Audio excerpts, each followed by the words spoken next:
From an empty set, Ewers with pressure in his face, escapes the pocket, tucks the run. Across the 25, has the first down, stays in bounds and takes it all the way into the end zone. This is 365 Sports, powered by Sikkim365.com.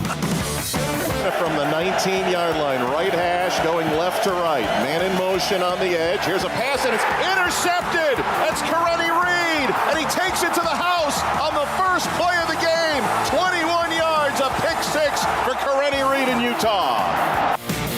365 Sports is presented by IdealMRI.com. High-quality MRIs for $497 or less. IdealMRI.com. Your health is important, so is your budget.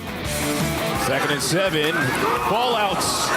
Mitchell dropped it. It's scooped up by Carr. You mentioned it. The 3-time captain, Mr. Duke, has a touchdown. 365 Sports is also brought to you by Texas Farm Unknown Bureau caller. Insurance, protecting Texans since 1952. It's an old school formation for West Virginia on 3rd and goal from the 2. They give it to Donaldson, and he is in for the touchdown. Have you subscribed to our YouTube channel? Search 365 Sports on YouTube. Brought to you by TFNB, your bank for life.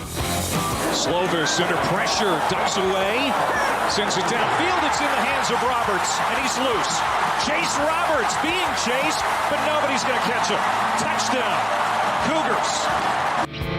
365 Sports is turbocharged by Unite Private Networks. Find out more at uniteprivatenetworks.com.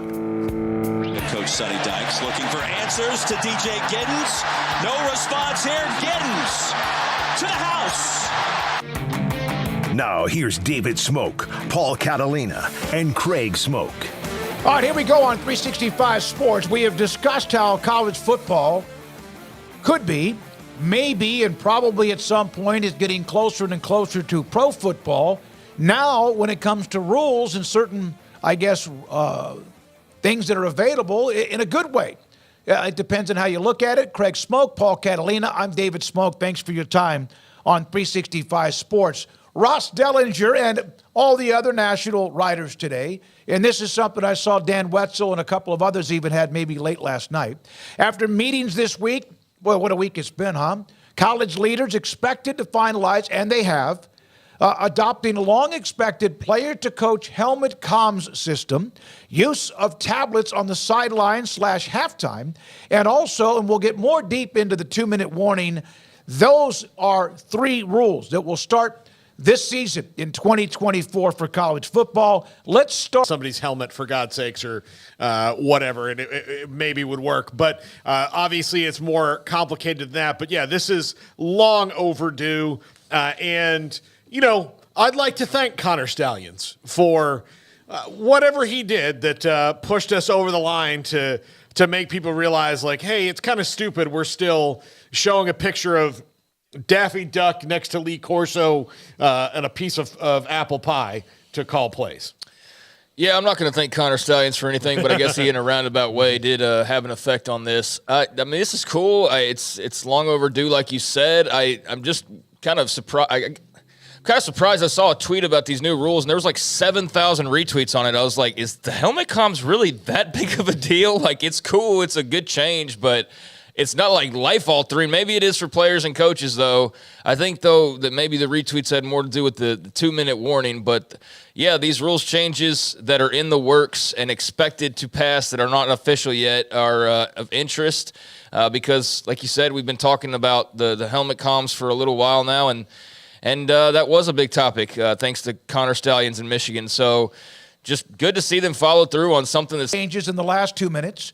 Like the first down stoppage. So this makes an easier rules shift. The other is trying to prevent touchdown commercial, kickoff commercial by holding the last TV timeout for then.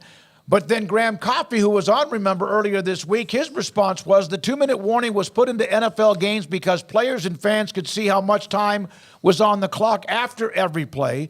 Putting it in when we just changed clock rules to shorten games is an absolute joke. College football has turned into every other big biz, monetizing everything it can.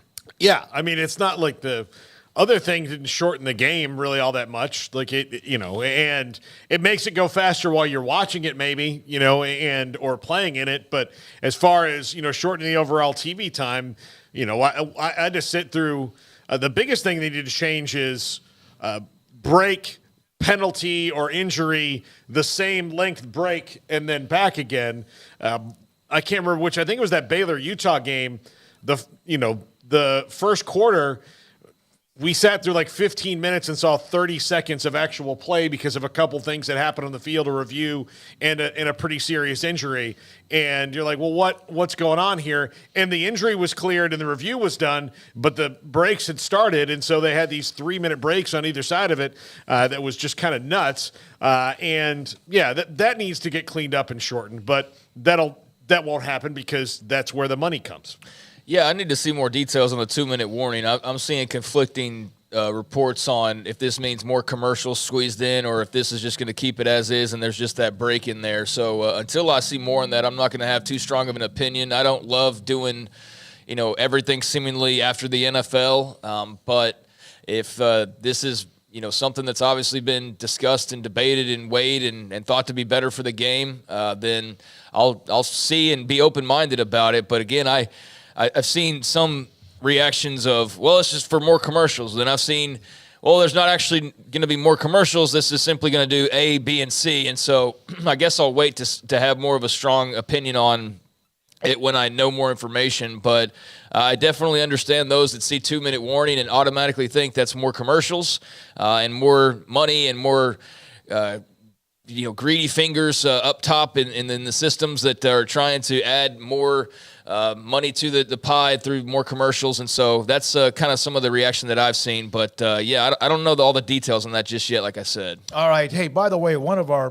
bosses, Brian Etheridge, in the premium section, when I put up the lineup, put up a picture. Paul, how do you call that beer? What's that beer? Kalik Lake? Yeah. He's in the Bahamas watching our show or paying attention to us. We appreciate it, boss, for what you're doing. We appreciate that.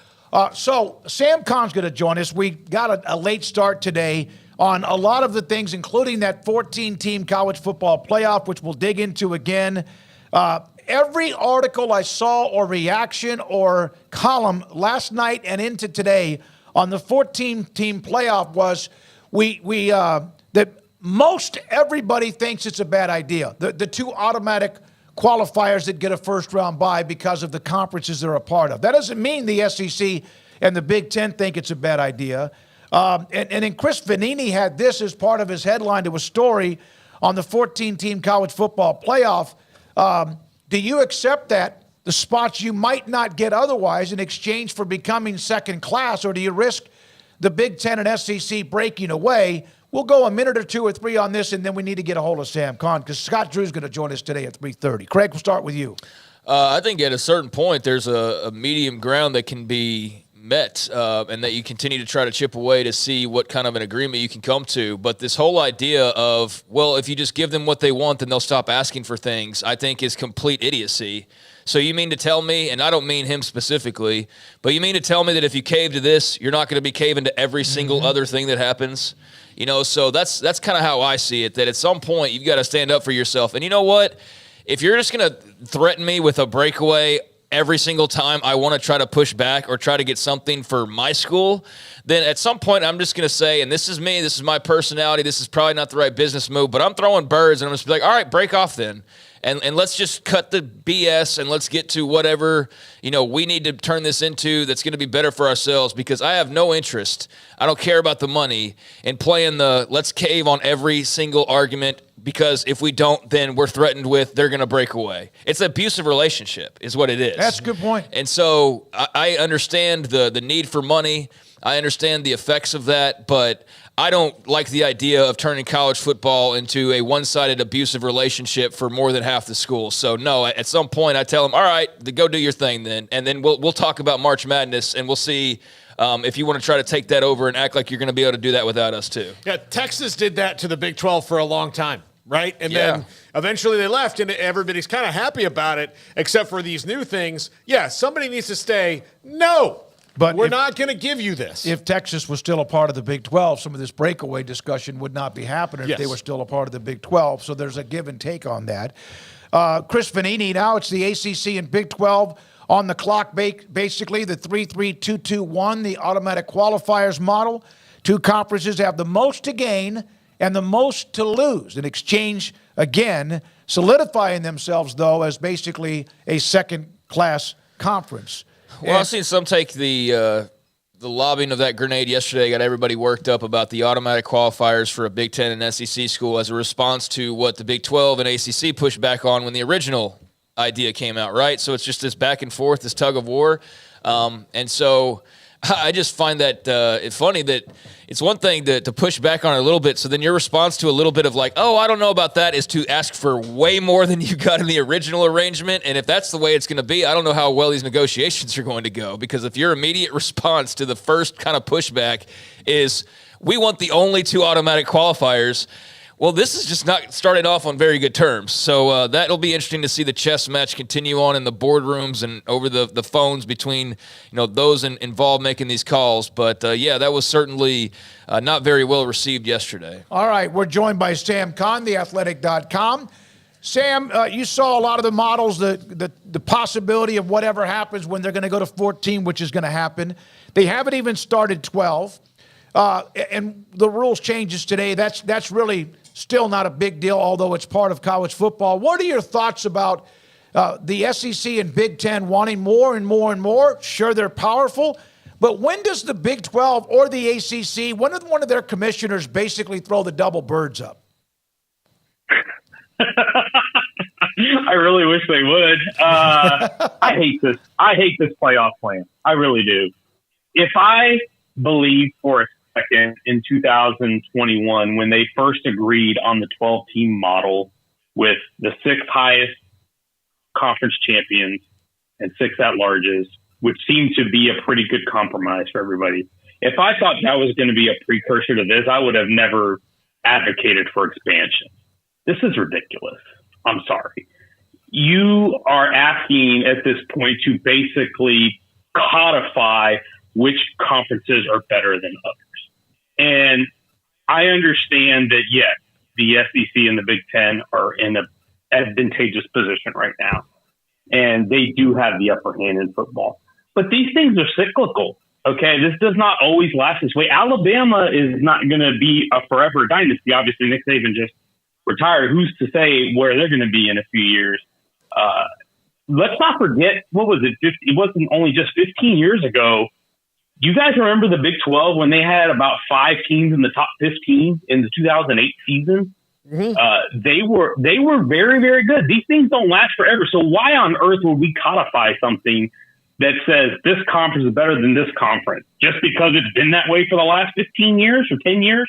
Like, it doesn't last forever. This sport has been 150 years old. And I just get really aggravated by what we do that ends up hurting the sport. And people complain about NIL and transfer. It's stuff like this. It's stuff like this with conferences asking for more power, more money, and people leaving for other leagues for more power and more money. This is what ends up hurting the product at the end. And this is, I think, a very dangerous path to go down. Now, if you're the Big 12 and the ACC, I get it. It's a really tough spot to be in. And it's easy for me to say this because I'm not the one who's got millions of dollars at stake. And billions of dollars at stake, I guess, if you're a conference. Those are really hard decisions for those leaders because their schools really depend on that money from TV contracts. And if you're not part of it, then if you're not going to be part of whatever this is, then you're going to miss out on that money. And that's the hard part about this is that it all comes back to the money. But yeah, if it were up to me and the money wasn't such a devastating issue in terms of if you weren't be a part of this and lose it, yeah, I would say just let the Big Ten and SEC go ahead and do their thing. Let them go play in their sandbox because I don't like this at all. Equal access is what I prefer, where with every conference having a shot at it, and this is not that. Sam, I have no faith that Jim Phillips can stand up to anybody because he was in the alliance and he let what happened in the playoff happen without a peep until it already had happened. And, Brett Yormark maybe, but do you think that there is that they really have enough sway to say, look, we're going to give you these automatic qualifiers as we got them, but we're not giving you the bye. We're not giving you the automatic bye because there would be more often than not that would not be the case. You would hope so. Cause I don't understand, again, codifying a bye for two leagues and giving that position, that favoritism. You would hope so that they would be willing to stand up. And I guess, these are still all being negotiated. This is not necessarily what the final format's going to be, or at least we don't know that for sure at this point. But gosh, I would hope so. I would hope that those conference commissioners would be able to stand up and say, hey, we have to make some concessions on this. And like, I like the point that Craig made earlier. It's like, at what point do you stop giving stuff away? It just sets a bad precedent. And it does wreak a little bit of desperation. But yeah, I think if you're the Big 12 and the ACC, you fight for everything you can, but you have to, those commissioners are going to have to make, again, the decision based on it's a risk reward of, okay, how much am I willing to push for while still maintaining my conference's ability to cash in on that money, because the money in this expanded playoff is going to be massive and you want your conference to be part of that. Sam, what did you think? There's so much, because I guess it's the offseason, so much talk about all the potential changes, but the recruiting calendar has been a hot topic for a long time. You had the story earlier this week, or I guess it was last week, about the early signing period, moving to early December potentially, and doing that before the transfer portal opens. Among those ideas, or that one in particular, what are your thoughts on how that could positively or negatively further affect recruiting? I think anything that helps clean up December is good, because right now December is a little bit of a mess with the early signing day, with the transfer portal window, bowl preparations, conference championship games, coaching changes. There's just too much going on in that month, and it's just really not sustainable for the sport to have so much going on in one 30-day period. Really less than 30 days, because the Christmas break comes and the dead period starts. But I think anything that gets signing day moved up ahead of the portal window is good for high school athletes. Actually, me and Grace Rainer, my colleague, we're working on a story that'll probably come out sometime next week about just asking coaches and personnel people, recruits and families, high school coaches, what they think about this. And I think the perspectives we've heard are very all over the place. I think some people are in favor of this. Some people caution. There was some discussion in that proposal, and of course it's not finalized, but there's been some discussion of adding a June or an August signing period. So having 3 signing periods where you would have one in the summer, one in early December, and one in February. It may sound like some overkill, but I do think there is some logic to a summer period, just because we have spring official visits right now. And you do have some kids who, after they do all their official visits in June, they're ready to make a decision. And I think it's fair to give them that chance. But at the same time, are we also moving the calendar up even further and further when recruiting already, I think, is too early? So there's that part of it. And then I think some coaches I've talked to have said, okay, if we move it up a couple weeks in December, that's fine. But at the same time, it doesn't really, is it helped by being in early December versus mid-December? I guess helping get the portal window ahead of the portal window is a good thing, because it, one, locks in your high school guys. It also keeps those high school guys from losing their spots to portal guys, because that's happening now. You have a guy that if you do not commit by December 5th or whenever the portal window opens, and a guy unexpectedly pops in the portal at your position, that school may take that portal guy and may drop you as a high school guy instead. And so getting the signing period ahead of the portal window, I think, is good for high school kids. And I also think it helps the coaches organize their rosters a little bit. But there's still a lot of after effects that will come of this, whatever they end up with, that I think we won't fully know until we're there at the end.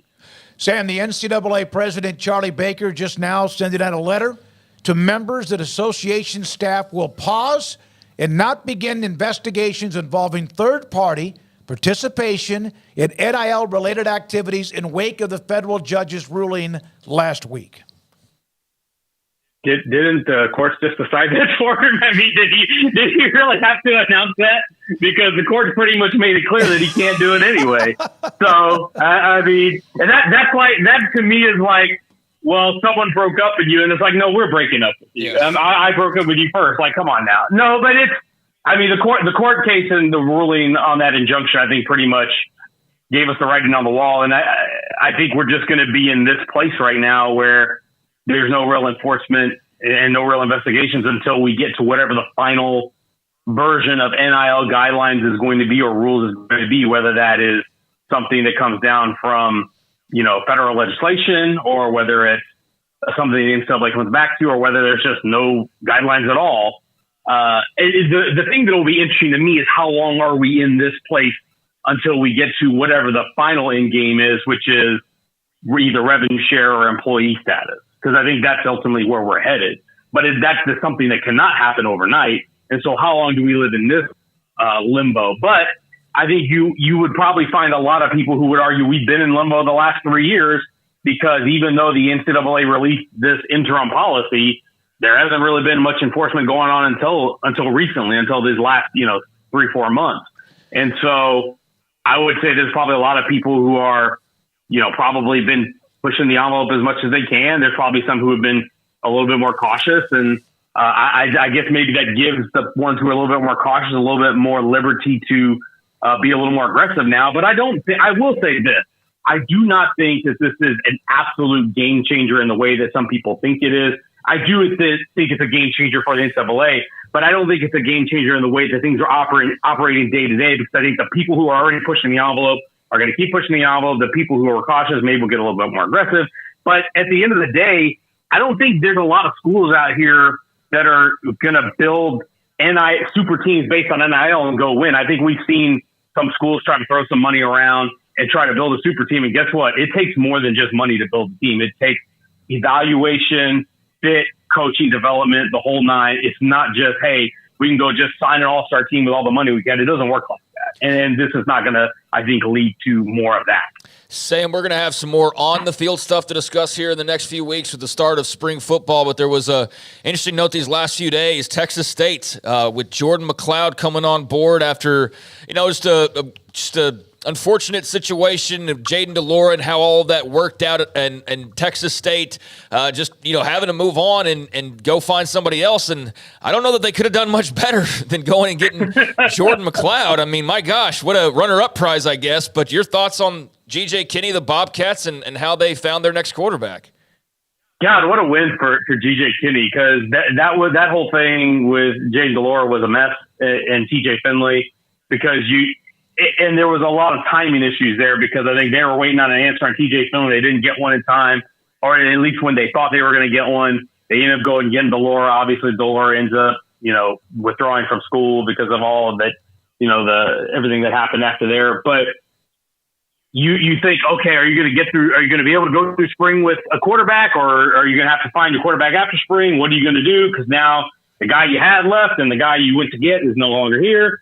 And you go get the Sun Belt Player of the Year. Like, how good is that? So I think this is really good for Texas State. You see G.J. Kinney in that offense. That offense is really good. Him and Mac Leftwich have done a fantastic job. They did a great job with Lindsey Scott at UIW. They did a great job with T.J. Finley last year. And I suspect that Jordan McLeod comes in, throwing for 3,000 yards, 35 touchdowns. I think he's going to come in and plug in and be a stud in that offense right away. And they've got some guys coming back on that team this year. They I think, can actually make real noise in the Sun Belt. Last year, they were the nice story. They got back to a bowl game and got back into relevance to some degree after not having been able to do that since they moved up to the FBS. Now I think we're talking, this is a team that is potentially a conference title contender in that league. And that's a huge step when you think of where Texas State has been in the past. All right, we got to go, and I know you do too. You've got things you got to do, but if they did a 30 for 30 on where we are now in college athletics, would it start with Georgia-Oklahoma's lawsuit against the NCAA, or would it start perhaps with Texas OU in the summer of 21? Where would it start, like a scene setter for college football where we are today? I guess it's not the best scene to set from a filmmaker standpoint, but I think you're dead on. I think it's 1984. I think it's that Supreme Court decision, Georgia and Oklahoma, when they revoked the NCAA's power over the TV rights and handed them to the conferences and the schools. And the thing that fascinates me about that is that I don't think in retrospect it was a bad decision. I think it was a good decision because the NCAA at the time was very restrictive in what they allowed on TV at the time, how many games could be televised nationally, how many games your school could play on TV nationally throughout the years.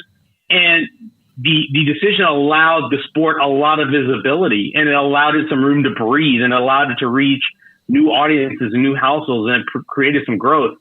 But ultimately what happened is from the time that decision was made to the time that people started breaking off and doing their own TV deals, nobody was looking out for the greater good of the sport. Everybody was looking out for themselves, and that's still what we're doing now, 40 years later. The Southwest Conference dissolved because of this, because they just the big teams in the Big 8 and the big teams in the Southwest Conference decided, hey, we need more TV footprint, we need more households, we need more eyeballs, and so let's bring our leagues together, and that's why the Southwest Conference dissolved, and then the Pac-16 almost formed for the same reason, and Texas and OU are leaving for a similar reason, and it's always a power grab and a money grab. And college football was not initially conceived to be a business, but it is a business now, and I think you can trace that back all the way to 1984 in that decision, and for better or worse, it changed the sport forever. Sam, thank you for jumping in today. Enjoy the weekend. Sam Kahn, theathletic.com, with us on 365 Sports. We appreciate his time. We'll hear from Scott Drew here momentarily. A little bit later on, Grayson Grundhoefer will join us, plus much more to get to. One of the titles of that Kevin Clark, again, Craig, was College Football Can't Be Killed, but It Can Be Changed for the Worse. And this is an article he wrote back in the summer of 2022. Yeah, I mean, it's true. I also think we need to be careful of not just act like the sky is falling every day, too, just with every time there's a rule change or something brought up. I mean, it's part of it. The game today is not the game that it was in 95 or 75, and I think that goes for everything that we do, sports or otherwise. So you have to adjust at some point and can't long for the good old days, because the good old days, the way that you see those in your mind, are just not the reality today. So, yeah, there's definitely things to complain about and to not be happy with, but it's part of the deal. You got to change and you got to evolve, and the sports at the college level are evolving right now, and it's just kind of hard to wrap your head around because it's happening so fast and furious. Somebody in college basketball who has been as good as anybody when it comes to being a chameleon with his team based on what is best for them, Scott Drew, national championship basketball coach for Baylor, joins us on 365 Sports. So, there was a long, long time when you and Syracuse were about the only ones that understood how to run the zone. Are you back to the roots of what was so good for you quite some time ago? Well, as you say, you got to be able to adjust. And one thing, it seems like for 5 years or so, our man was really, really good. And this year we need a second pitch, and zone for some games has really come in and helped us. And our personnel does fit that in some areas. So, again, it doesn't matter if we play a triangle and two, whatever it takes to win, we're going to do it. I would love to see you guys do that as well. But, Scott, you have never really stopped doing either one of them over the last few years, at least coaching them up. How much of that was we got to make sure that we can pivot?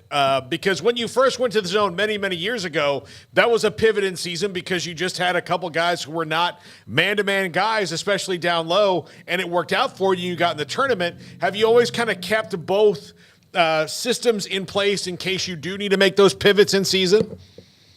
Well, I think just like in life, every time you have experiences with things, it helps you and it gives you an opportunity to just put more cards in the deck. And it's something you've done and you feel comfortable with, and you know how to teach it. So my dad, he always told me, for a coach, your number one job is not have players fit your system. It's you to bring out the best in them. And each and every year, there's different, I call it ways to get to four. I mean, could be 2 plus 2, could be 3 plus 1, could be 5 minus 1. And at the end of the day, winning basketball, there's a lot of different offenses you can run, a lot of different defenses you can run. And what can you do to put your guys in the best position to be successful? And it's really never about the coach. It's about what allows the players to do that. And, again, the zone's been good, but also our man has gotten better. So it's given us our defenses continue to improve because our guys try, they care. And if you try and care, you have a chance to get better. And we're one of the few teams that are starting 2 freshmen. You have 4 guys that have never started in a Baylor uniform. So, give them a lot of credit for being willing to listen, adapt, and do whatever we ask. Scott, you have Kansas tomorrow. Noon game, huge game. Obviously, they need a win, and obviously you're still trying to get some of those back-to-back after you won this earlier in the week against TCU. Who's more likely to play tomorrow, Langston Love or Kevin McCullough? That's a crapshoot. So I think Langston's a real tough kid. If he can go, he will go. But I know it'll be a game time decision, and it'll be something that is conveyed to me. So that's a great thing when you have players that are tough, and you got trainers that do a great job. They let you know who's available and who's not. I don't have to play doctor. Scott Drew with us, national championship Baylor basketball coach on 365 Sports. Scott, what's been your key? I know that they have not finished. You've got 4 games this year that have finished in overtime or at the buzzer, and you didn't come out of the wrong on the right side of it. But it is still a kind of a neat thing that your team can do where they can crawl out of a hole. Is it a maturity thing, an experience thing that eventually there's going to be a period where the light comes on and that you guys do win one of those games because they've been through the wars a little bit? Yeah. Well, I think if you go back to our first couple conference games, Cincinnati game, the BYU game, there's another one we had early at home that we basically won the close games. And so sometimes you win them, sometimes you lose them. If you're in a close game, unless you're Coach Tang in overtime, and he's perfect so far, you're gonna win some and lose some, and that's the goal of us is each and every day to get to a level and a point where a banked-in half-court 3 doesn't beat you. So you're trying to win every possession, so it doesn't come down to one possession or one free throw. And all the experiences during the year add up and hopefully help you come tournament time. But that's also a 40-minute game where anything can happen. So today's game especially, I think there's so much more parity. You look at not just us, but across the Big 12. So many teams win and lose close games. And I think a lot of that is because you have a lot of players that are newer. I mean, if you have a bunch of 3 and 4 and 5 year guys in your system, and Houston has the closest to probably that, with Shed at the point guard, where they've been in those situations, and not only have they been in them, but they've been in them under that coaching staff, and they know exactly what is wanted and what is needed. And you look at our championship team, had some similarities to the Houston team in that regard, because a lot of your better players were 3, 4, and 5 year in your system. Scott, I had a birdie tell me that today, by the way, the clock struck midnight. It became March Madness. There's still a little over a week left in the season. Then the Kansas City. What is it about teams that are prepared mentally? And I was told that perhaps you had an impassioned speech earlier today to your team, trying to let those who don't understand March Madness understand what it's like and what it means to be prepared for it. Well, I mean, there's nothing like it in college basketball. I mean, or in any sport. I mean, with the whole month named after March Madness, which is college basketball. I mean, so it's a big deal, and it's for players that might only play in it once or never play in it. And what I mean is the NCAA tournament, and obviously what you do leading up to the NCAA tournament decides where your seeding is, which gives you the best chance to advance in March. But it is truly a great time of year. And with that, you have to put your best foot forward. You have to, health-wise, be getting rest, taking care of things, limit distractions, and be ready to do everything you can to make sure it's a memorable march, because as we know, we get older and the years go quicker and quicker, and they got the next 60 years to think about their march experience. What is the key of, as the calendar turns for a coaching staff, and you have a league that should be sponsored by Paxil because of the anxiety that it causes, to where you have to show your enthusiasm and not maybe let your stress come through so that the team can ride that and not be stressed out about the big games that are to come, because everyone down the stretch now, even in your regular season with the teams you've got left, is a big one. Yeah, well, and to be honest, I view every game you play as a big one. It's a great opportunity, but they're all important. So with that, the great thing is we have a routine. We have day in and day out. We played 11 o'clock games, 12 o'clock games, 3 o'clock, 5 o'clock, 7 o'clock, whatever. There is nothing that they're not prepared for. They haven't done before. And now they just can rely on same old boring habits, and hopefully that calms you, because at the end of the day, experience and success and those memories, muscle memory, do help with everything. You're human. You're excited about every moment. And you just want to make sure that you make the best of each and every moment. Scott, has there been much trading back and forth with coaches in the Big 12 about Clemson's coach and a couple of ACC coaches, Jeff Capel, and trying to say that the Big 12 are accusing the Big 12 of shaping their out-of-conference schedules to fit the net? To be honest, I've been spending so much time with our team and getting ready for postseason. I haven't really seen all that stuff. Scheduling is a part of whatever scheduling, recruiting, X and O's. It's all your coaching job.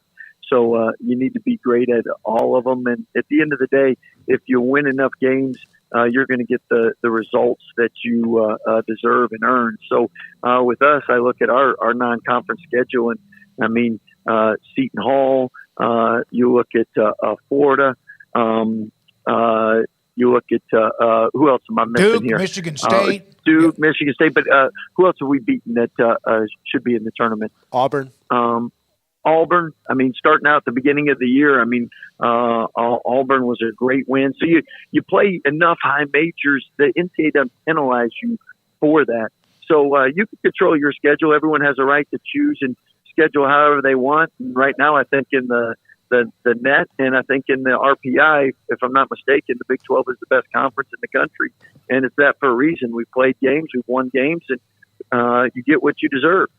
We'll see you tomorrow at noon. Ought to be one heck of an atmosphere at the Foster Pavilion. Scott Drew, thank you, Coach. Tomorrow. Hey, thanks for all that you guys do. Take care. Thank you. That's Scott Drew. Tomorrow noon, and that is KU and Baylor at the Foster Pavilion. Yeah, I mean, that's a huge game. That's a huge game coming up, and so I'd imagine it's going to be electric, and rightfully so, at Foster Pavilion, and a great opportunity for both teams. I mean, we know it's not the typical Kansas just kind of rolling into town and being dominant and, being the cock of the walk. They are a team that has struggled, but we also know they're getting Kevin McCullough back tomorrow, right? So there's a big boost to the lineup that they'll have. So that's – not great timing for Scott Drew. I'm sure they would have loved if he could have been out one more game.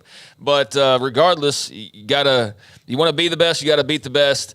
Kansas isn't the best right now, but they're pretty dang good still, and so that'll be a great little contest tomorrow for sure. It does appear as if both still need wins. Obviously, 3 games left in the schedule, both 9-6 in the Big 12. Both have had very impressive wins, and also they both have slipped a little bit at times throughout the year, which is what happens within the Big 12. When we come back, Grayson Grundhoefer, also a little bit later on today, Evan Miyakawa on college basketball with analytics, and he's come up with yet another category about measuring teams. And we'll have him today a little bit after 5 o'clock. This is 365 Sports. Petty Clinic, LowT.com. Dr. Kent Petty can help you become the high performance man you want to be, need to be, and used to be. I actually had somebody walk up to me and say, hey, what's the name of that low T place or business that you've talked about for many years?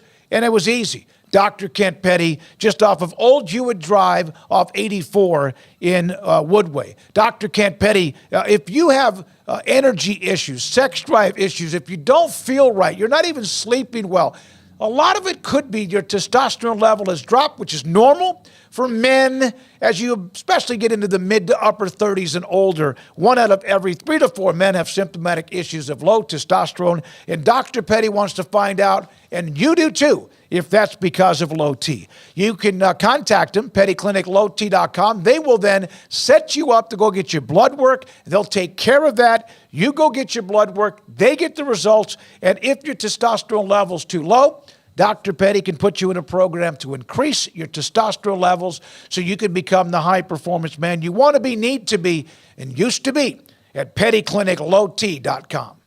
Rev up your excitement. Celebrate the spirit of adventure during the Jeep Celebration event. Join us at Allen Samuels in Waco as we roll out incredible deals on rugged and reliable Jeep vehicles you love. Seize the moment and drive home in the new Jeep of your dreams. With special financing options and exclusive offers, there has never been a better time to explore the world of Jeep. Hurry in, the savings won't last long. Visit AllenSamuelsDCJ.com and see them firsthand only at Allen Samuels in Waco. Let your adventure begin. Come by, let's be friends. Stepping into the boots of a U.S. Army officer can add confidence and leadership skills to your son or daughter's career path. See all the things they can achieve in our boots at GoArmy.com. U.S. Army Waco Recruiting Company, 254-598-8131 or 254-776-1543. At Ideal MRI, we feel blessed to be part of the Waco community. We're a small family business here in Central Texas. At times like this, the cost of healthcare has never been more important. And unfortunately, significant illnesses and injuries still occur. And that's why Ideal MRI is open and here to serve you through this difficult time. So if you need an MRI, ask your doctor about Ideal MRI. You can schedule online in minutes at idealmri.com or call 833-IDEAL-MRI.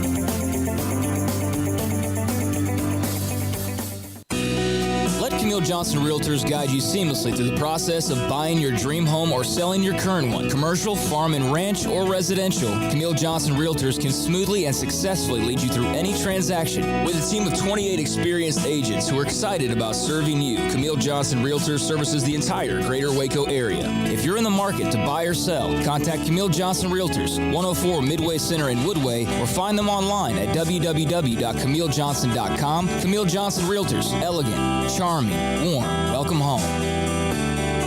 Parenting is full of surprises. You never know what to expect. So after our son was born, I called my Texas Farm Bureau insurance agent to set up a life insurance policy in case something happened to me. Sawyer is now 2. And we'll soon have a sister. There's no one else I would trust with protecting my family. Stop by and see our agents at one of our 3 McLennan County locations. Coverage and discounts are subject to qualifications and policy terms and may vary by situation. Baylor alumni are more than 160,000 strong. When we all join hands to support our university, we don't just move the needle, we move mountains. Working together, we create life-changing opportunities for students on the field, in the classroom, in the laboratory, and in life for generations to come. So get connected, get involved. Learn how at baylor.edu/alumni.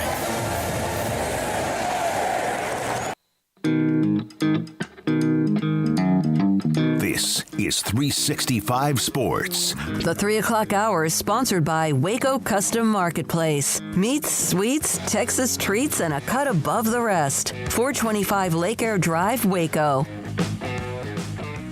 By the way, congratulations to La Vega High School girls basketball team. That's kind of a random note, but they've won back-to-back 4A championships, beating Dallas Lincoln just a moment ago in double overtime. Congratulations to Coach Willis and the Lady Pirates. We're now joined by Grayson Grundhoefer, Bearcast, and also Sikkim, 365 and 365 Sports football analyst. Grayson, thank you for your time. Is the delay in the official naming of the defensive line coach bothering anything you, or is this just a matter of protocol?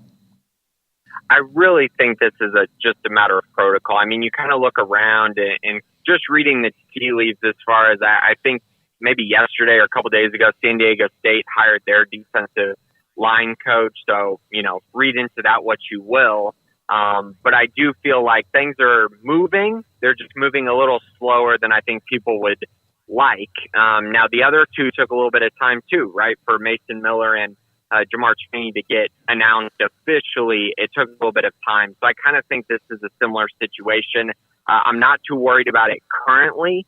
But, these things, they can fluctuate and things can happen. And I think the fact that, it is taking some time raises some eyebrows and a little concern. But again, I feel pretty confident that things will get done and there should be an announcement, maybe later today or potentially this weekend.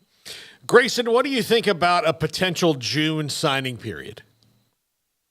Well, Paul, I was actually, thinking about this a lot today, to be honest with you. And, I think that it is a great idea. And I think long-term it's really good for Baylor if that were to happen. And a big part of that is because, you kind of look at the landscape of college football and really how it's been over the past, many, many years. And it's kind of this simple fact that, Baylor, for the most part, relies on finding guys early, building a big relationship with them, and then eventually trying to sign them at the end. Well, if you, get to sign a kid in June, that's huge because a lot of times, these big time programs, Texas, the bigger schools around the state, and then out of the state, Alabama's, Oregon, as we saw with Austin Novosad, it gives them time to evaluate all the 5 stars, see where they go, evaluate all the high 4 stars, see where they go. And then, open spot here, open spot there. Then they can just flip right back and try to land a prospect committed to a school like Baylor. And so I think that the June signing period gives Baylor an opportunity to sign their guys after official visits, assuming that it would be late June, which I don't see why it would be a different date. Unless they change up the calendar, you got to get your official visits in before that signing day. So my guess is it would be at the end of June. And again, that'd make a lot of sense. I think it would benefit Baylor greatly and a lot of the schools that aren't, after all the 5 stars in the country. I think that it benefits them greatly. And I think it's a great thing because it's going to cause a lot of these, bigger programs to really dive deeper in their recruiting and really dive deeper in trying to figure out, where these hidden gems are. And again, I just think it's a huge benefit because I don't think they have the resources to do that, nor the patience when they could be waiting on 5-star type prospects. Grayson, I guess it had been out there for a few days, but I saw another kind of round of reporting this week with Western Kentucky linebacker Jacquez Evans officially entering the transfer portal. That's notable because Baylor picked up Kendrick Simpkins, the safety from Western Kentucky, and then, of course, just made official this week, although he'd been on the radar for a couple weeks, the hire of Jamar Chaney. So how much are your eyes on Jacquez Evans as a potential addition for Baylor this offseason? Right. There's one more connection, and that's that Steve Linton, who transferred to Baylor this offseason from Texas Tech, actually went to the same high school as Jacquez Evans as well. So a lot of connections there, a lot of intrigue there when he entered the portal. And, Jamar Chaney was his position coach as well because, he was an edge at Western Kentucky, and Jamar Chaney coached outside linebackers. So that's where he would fit in that. I know if he came to Baylor, Chaney wouldn't be his specific coach, but all these connections, I think they do add up. Now, saying that, I will also say that I think Jacquez Evans is going to have a lot of options. He was a 2022 All-Conference USA performer, first team. 2023 he dealt with injuries that kind of set him back a little bit. I think he only appeared in 6 games and didn't really play up to the level that he showed in 2022. So I think he's going to have a lot of options. I think there's going to be a lot of schools calling him, trying to get him to visit. But I also think that Baylor should be in a very good position, especially, at the timing right now. I think it makes a lot of sense that, he would probably make Baylor one of his top schools at the moment. And that's a pretty big one, is Baylor, really has been looking to address the front 7. There's still some rumblings in my eyes, even during the initial transfer portal window, that they were going to try to add another prospect into that front 7. And that's where Evans would really fit in the fold extremely well, just kind of as a best available type at a position that I think they could add some more depth. But even bigger than that, just as a pass rusher, you can't get too many pass rushers, and Baylor sure needs them after really, really having a tough time getting after the quarterback last year. Linton had a huge game against Baylor. He has a motor that when it's on is quick twitch and dangerous in a good way for a defense, but he also has a motor that sometimes is not always on. Is that what you've heard about him too? Yeah, I mean, I think that's pretty obvious from his time at Syracuse and at Texas Tech, just the simple fact that he hasn't really been able to be a full-time player, a fully every down reliable player. Now, he's not going to be asked to do that because Baylor's got Garmin Randolph, and then if they add a guy like Jacquez Evans, he's not going to be asked to play every down. But what he can do is in those short bursts like you're talking about, he can provide a huge impact as a pass rusher. And to me, he's kind of a perfect take for Baylor just because at that position, they're really searching for upside. That's just kind of been the problem really with the jack position since Dave Aranda got to Baylor is there just hasn't been a lot of upside there. It's kind of just been, ho-hum production.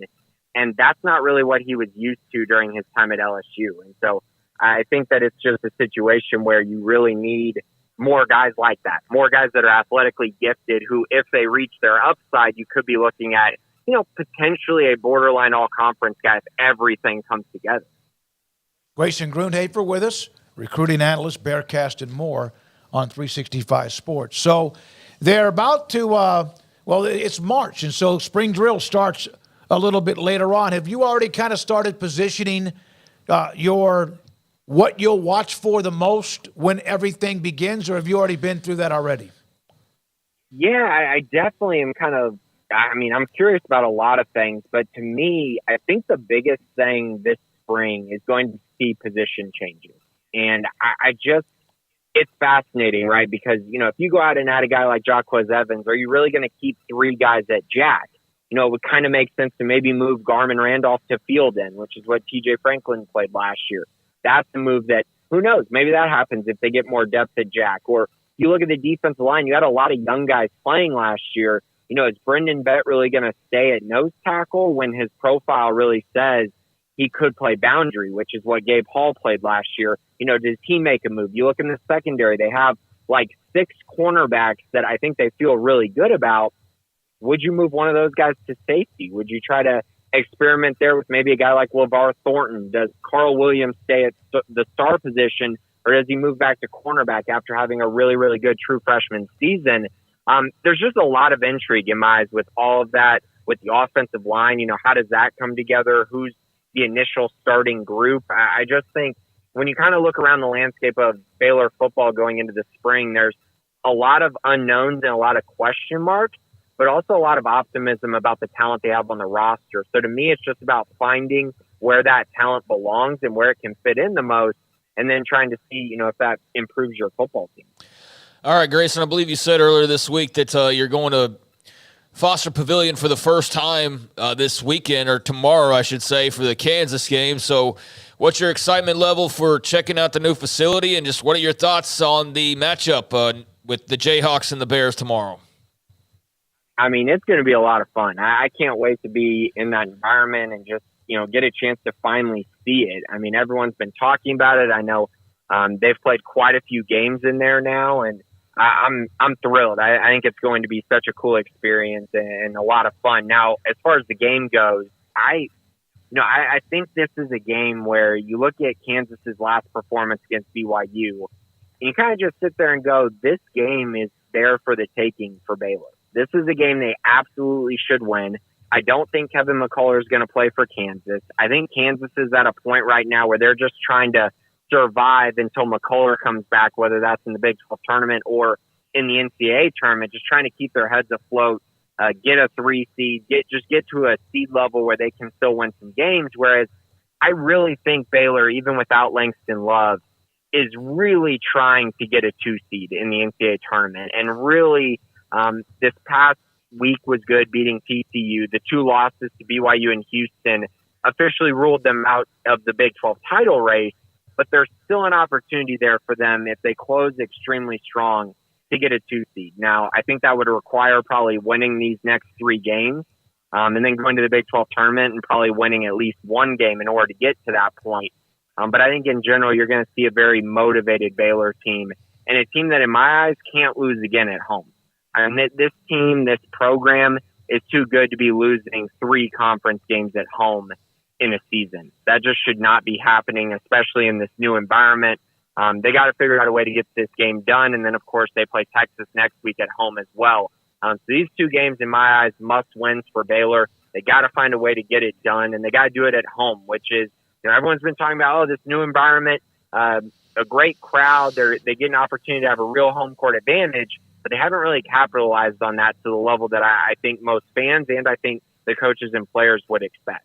I agree. By the way, McCullough looks like he might have gotten the green light. Is that right, Craig? No, I mean, Bill Self indicated that it was a possibility he could be coming back, but I just looked again, and it's not anything official. So just mind games before the game. We'll see tomorrow if he suits up or not. Absolutely. Grayson, have a great weekend. We'll see you tomorrow at the Foster Pavilion. Thanks for your time. Awesome. Thanks, guys. Grayson Grundhoefer, 365 Sports, Sikkim365.com. Yeah, I haven't gotten official word from my the assistant coach I live with on Kevin McCullough. So how many games has she seen Kansas win in Waco since she left Nashville to be with you? Well, no, before she left, she saw one. She came down here and saw that one. And then since she moved here, she has not. Is that streak a possible danger zone? Look, I just know how I have to behave tomorrow, and that's all. Now, see, we've got to discuss this. I just know that the line that I have to walk. Did you have to, wait a minute, when you went to KU's game against Houston when they blew out the Cougars, yes, you had to wear a damn Kansas jersey or a jacket or whatever it was. You didn't go up there like you were told how to act. Yeah. And you're being told how to act even in a game in your hometown. No. I'm not being told. I just know how I have to. I've run this course before, and I know the obstacles. Okay, that's how I'll say. So, here's why I know, because the first year when Rami came down the first time, was the Jeremy Sohan game where. Everybody's like, man, this Sohan kid is good. I wonder what, and that was kind of and that was the game where he broke out and became a lottery pick. And that game started off, Smokey, if you'll remember, with Kansas absolutely thumping Baylor. And then I sent her a text at maybe the under 8 timeout. And I was like, man, this game could not have started off better for Kansas. From the moment that text was sent out, Baylor took over the game and Jeremy Sohan dominated and Baylor won. And good for Baylor. Yeah, she did not talk to me for about 6 hours. Oh my God! What about Rami? Rami didn't know what was going on. Yeah. All right, tomorrow at noon. I think that's an ABC game. Is that right? I think that's on the big boy ABC. Yeah. Ought to be a hell of a game with Baylor and Kansas at the Foster Pavilion. Craig, you haven't been there yet, have you? Nope, have not been there yet. It is special. It is not even done. Still a lot of work to do. But I've noticed that all of the various things that needed to be tweaked are being tweaked slowly but surely, methodically, and should be one heck of an atmosphere tomorrow at the Foster Pavilion. KU, Texas, and Texas Tech for Baylor. 2 home games, and then on the road next week in Lubbock against Texas Tech. This is 365 Sports.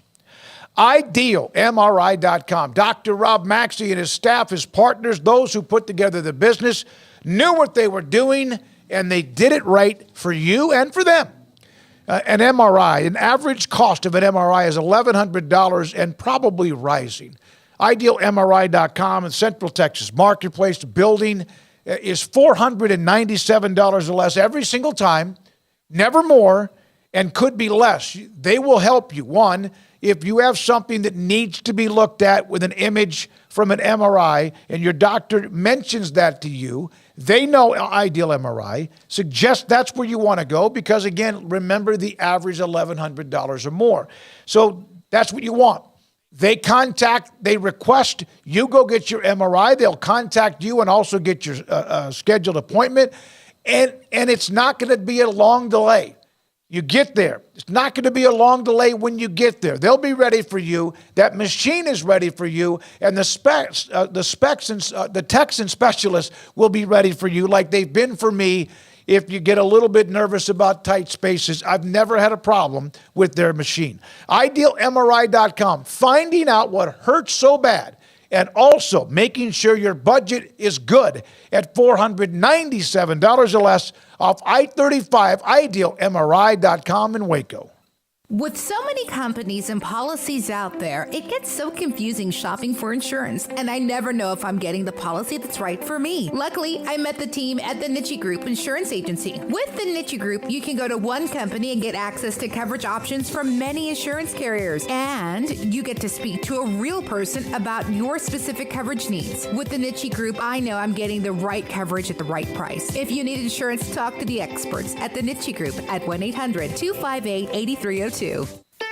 Don Humidor, your home with a 48-foot walk-in humidor with the elite cigar brands from around the world, including the #1 cigar of the year, Aging Room Cuatro Nicaragua. Plus, they have the great brands like Macanudo and Artur Fuente, Rocky Patel, Aston, and so much more. CBD, great for sore muscles, aches and pains, sleep, Vita Dreams, and anxiety, mild depression, general health and wellness. Their staff very knowledgeable on the subject. If anyone is curious about CBD, ask Carol and Ashley. Don Humidor in the Townwood Shopping Center off Valley Mills in Waco.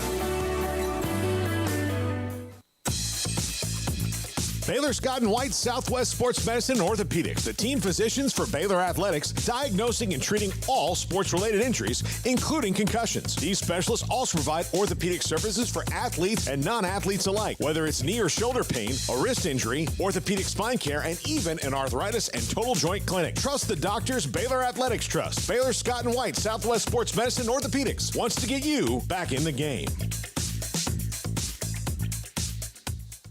Waco Custom Marketplace is your hometown grocery store with a full-service butcher shop and bakery. Hi, this is David Smoak. The butcher shop can take your customized orders for seafood, pork, and poultry and custom cut your favorite steaks from bacon wrap fillets, sirloin steaks, bone-in ribeyes, boneless ribeyes, and even prime rib. Cut specifically the way you want, the thickness that you want. They're all delicious. They have Norwegian salmon, mahi-mahi, catfish fillets, sliced ham or turkey, variety of cheese, and several options of sausage links, and even regular jalapeno or cheese snack sticks, fresh chicken breast or whole chickens, sliced bacon, pork chops, and ground beef, marinated beef or chicken fajitas, and always large briskets and tri-tip available, plus fresh vegetables. So the great product, customer service, and tradition continues at Waco Custom Marketplace, a full-service butcher shop and bakery, open Monday through Saturday. The Bauer family, Waco Custom Marketplace, 425 Lake Air Drive in Waco, or WacoCustomMarketplace.com.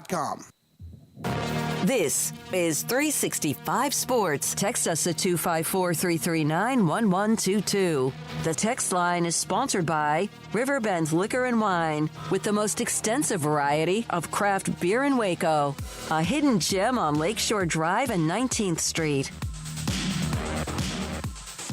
Saw names like Quentin Dude, Dustin Archambault, Joey Zaye, Kim Coulter, Paxton, Bobby B, all of you. Taylor Mott. Appreciate, and I know there's a bunch more of you that have been in the chat room. Those are the ones that just popped up a minute ago. Barry Crawford, thank you for being a part of what we do on 365 Sports. If you don't mind, hit the like and subscribe button if you haven't already. So, today was the last day, being the end of February, the first day in March. George Kliavkoff. He's gone. Final day. There's John Wilner with a little shot at the end. He was dealt a bad hand and played it poorly, but he is walking away with millions because, well, as he's done with a lot of tweets the last year or two, hashtag Pac-12 presidents. You know what's weird? If you go back and look at like a lot of the stuff that George Kliavkoff, I mean, again, he was dealt a bad hand. Larry Scott left the Pac-12 in a really messy situation. It doesn't seem to me like he came in and said, let's get rid of all these bad ideas. He just thought the bad ideas were good ideas that were executed the wrong way.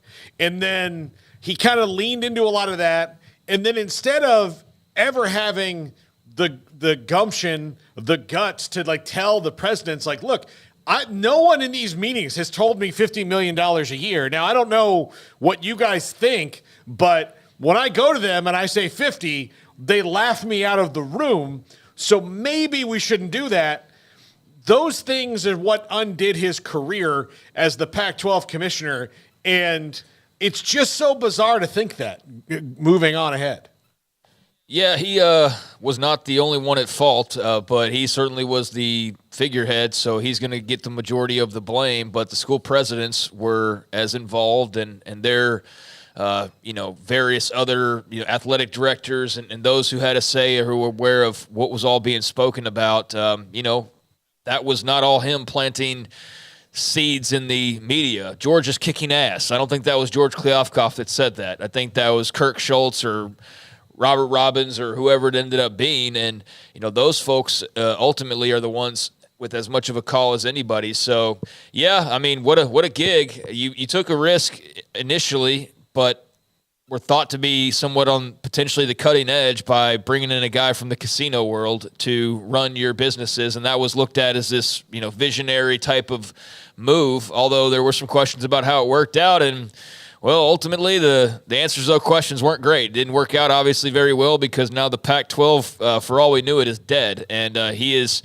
on his way out now, but with a handsome check. So what a gig. What a life, right? Those big-time types of gigs where not all your fault, but the conference you took over died, and you're still walking away with millions of dollars. So, yeah, it's crazy how that works. But he'll always have a bookmark in this chapter of realignment and this evolution of college sports. Most certainly he in the Pac-12, a big bookmark, a big chapter in wherever we end up ultimately from here. And I think the folks in Corvallis and Pullman are thankful it's this last day and they can move on with their new leadership and try to figure out what they're going to do in the future. But, it's not the best run ever, and certainly when we look back on him and Kevin Warren and just some of the other leaderships, it'll be interesting a few years down the road when everything kind of settles in, hopefully, at some point, how our opinions may be changed. Like, what could he have done differently, really, or is he just the scapegoat? I don't know what percentage you really attach to him, but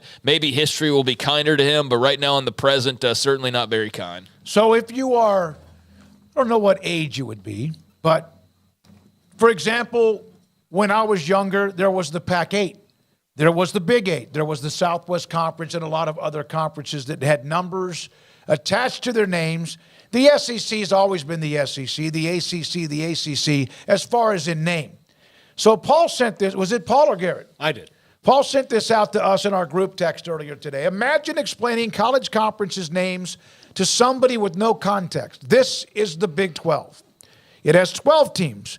It has between 16 and 24. How many teams were in the Big 10? I've lost count, but I want to think 37. The Pac-12 must be crazy. They have 2. Yeah, I mean, it does feel like the Big Ten's on their way to 37. The Big 12, I do have to remind myself of where they actually sit now. I know it's not 24, but I do have to check myself of, wait, is it? What are they, 18? No, it's what is now I that think you they're say that. 14 right now. 14, yeah. Where? Well, you lost. 12. You had 10. You lost Oklahoma and Texas. Oh, I thought you were talking about, it's 14. You lost 16. 16 with the 14. See, we don't even know. Yeah. That's how wild it is. We cover the freaking conference, and you have to sit there and think about, oh, wait, Just no. call it the Big. Yeah, but there's another one that has that. Bigger. So yeah. No, yeah. They'll tell you call about it the medium. To the point of the tweet, I guess we're just backing it up with freaking proof that nobody knows what the hell anybody has as far as the number of schools anymore. But, yeah, 16 for the Big 12. You're going to have, 18 for the Big 10, I believe. And then the SEC would obviously have, 16.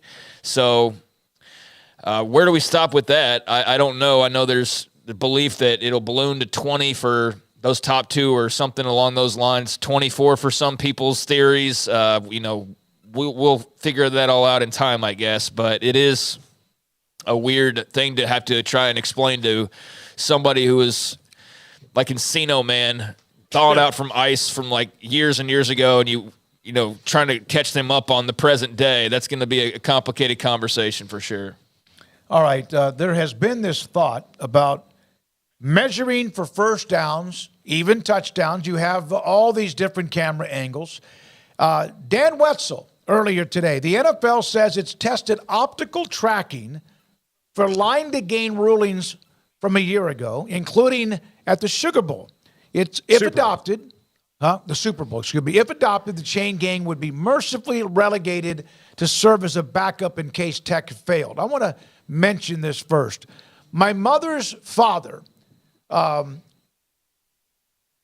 he had these sticks with like lasers and almost like what do you call when you're trying to look through those lenses when we're doing binoculars. And he had them like attached on poles. I still have them in a storage unit here.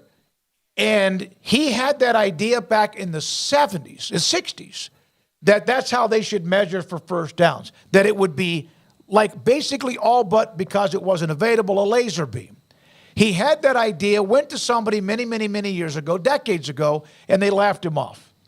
And now, in the end, it's going to be something that they might end up using, not what he has, because these were wooden sticks like on a tripod with binoculars. But it's amazing to me when I saw this, I said, my God, if he could have only copyrighted this or had a patent for it, what would have been? Yeah, well, look, and here's... Pop was his name. That's what we called it. And here's the thing. Pop's machine was probably their, look, everything's rudimentary. Right? The first time there was a car, it looked stupid. Yep. Have you seen the Wright brothers plane? Would you get on that thing? No. Hell no. But you build out from that. So, every time I see the Wright brothers plane, I just think of the, Orville on it going like, all right, well, I hope I don't die. I hope this is worth it. Yep. And I think that, that would have been a thing, but all great inventors are laughed out of the room. They really are, yeah. I mean, it's cool. I don't really see much need for the chain crews to stay the way that they are. I don't think anybody's banking on that being like their basic income. That's a side gig that you do for a side hustle and extra money. So I don't think you're like taking jobs away necessarily. And there's still going to be people needed to operate the machine and whatever all that looks like with that technology. But if you can be more accurate and you can do it quicker than having to stop down a game because the chain breaks or just somebody's got their thumb up their butt, they're not paying attention and they aren't looking at where they're supposed to be, which happens on occasion, then that's something that technologically I think is acceptable and not too much of a departure from the game as it is now. I don't want it to become all robots, I guess is what I'm getting at, and not have any human touch to it. But I do think there's things like this where if you can be super accurate and not leave it up to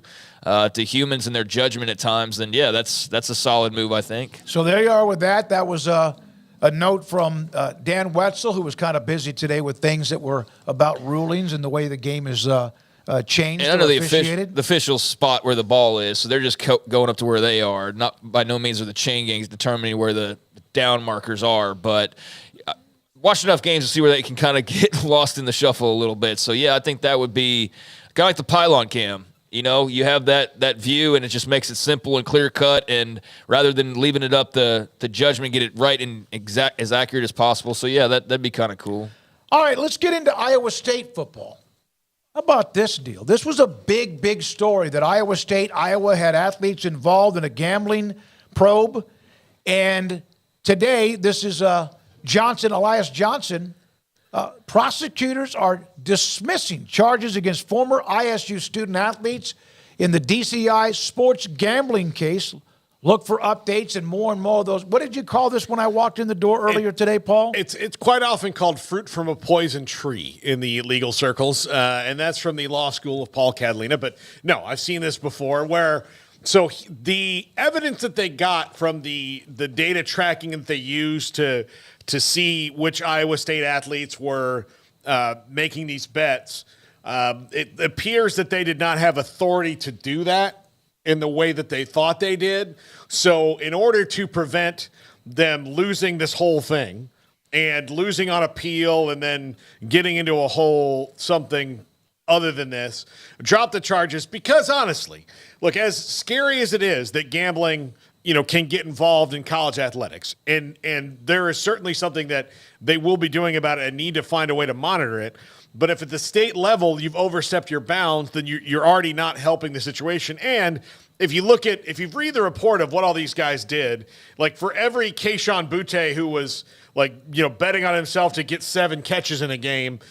There were a bunch of guys that were betting like $5 at a time, and their totals were like $700-800. So it wasn't like they were, knocking over a casino. They were just, making these bets. So they've been punished pretty severely. Like, they can't be college athletes anymore. So this has probably been pushed as far as it needs to. And now you move to the phase of how do you actually properly monitor this so that you don't, so you don't have this again, and, have casinos, have better data tracking, have those things within your reach legally so that you can do it.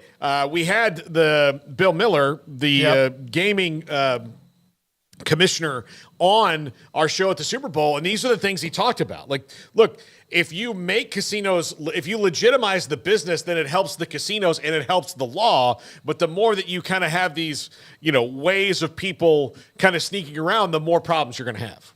Yeah, I mean, good for these athletes that this is no longer going to be an issue for them, and shame on you for the investigators who overstepped their boundaries, got a little overzealous, and just crossed the lines they weren't supposed to cross. So, yeah, that's great for those involved. One of those players, though, Iyoma, I'm going to butcher his name, Uwazurike from Iowa State. Y'all remember that he got caught for gambling his rookie season in the NFL and got punished? Yes. That's so he's got a problem. He's got a problem. Yeah, like he got busted for that as well. So he's clearly in need of some counseling, and hopefully he's received that. But yeah, that was a huge blow to Iowa State. I mean, that was an ugly look, and I mean, good for them. I thought that was going to derail their entire season. Imagine there's a huge sense of relief, but there was some reporting over the last few weeks and months from Iowa State insiders that was indicating this was all a possibility, that this was not going to end up with what you thought originally, which was, this big prosecution and people getting in big trouble and all of that. So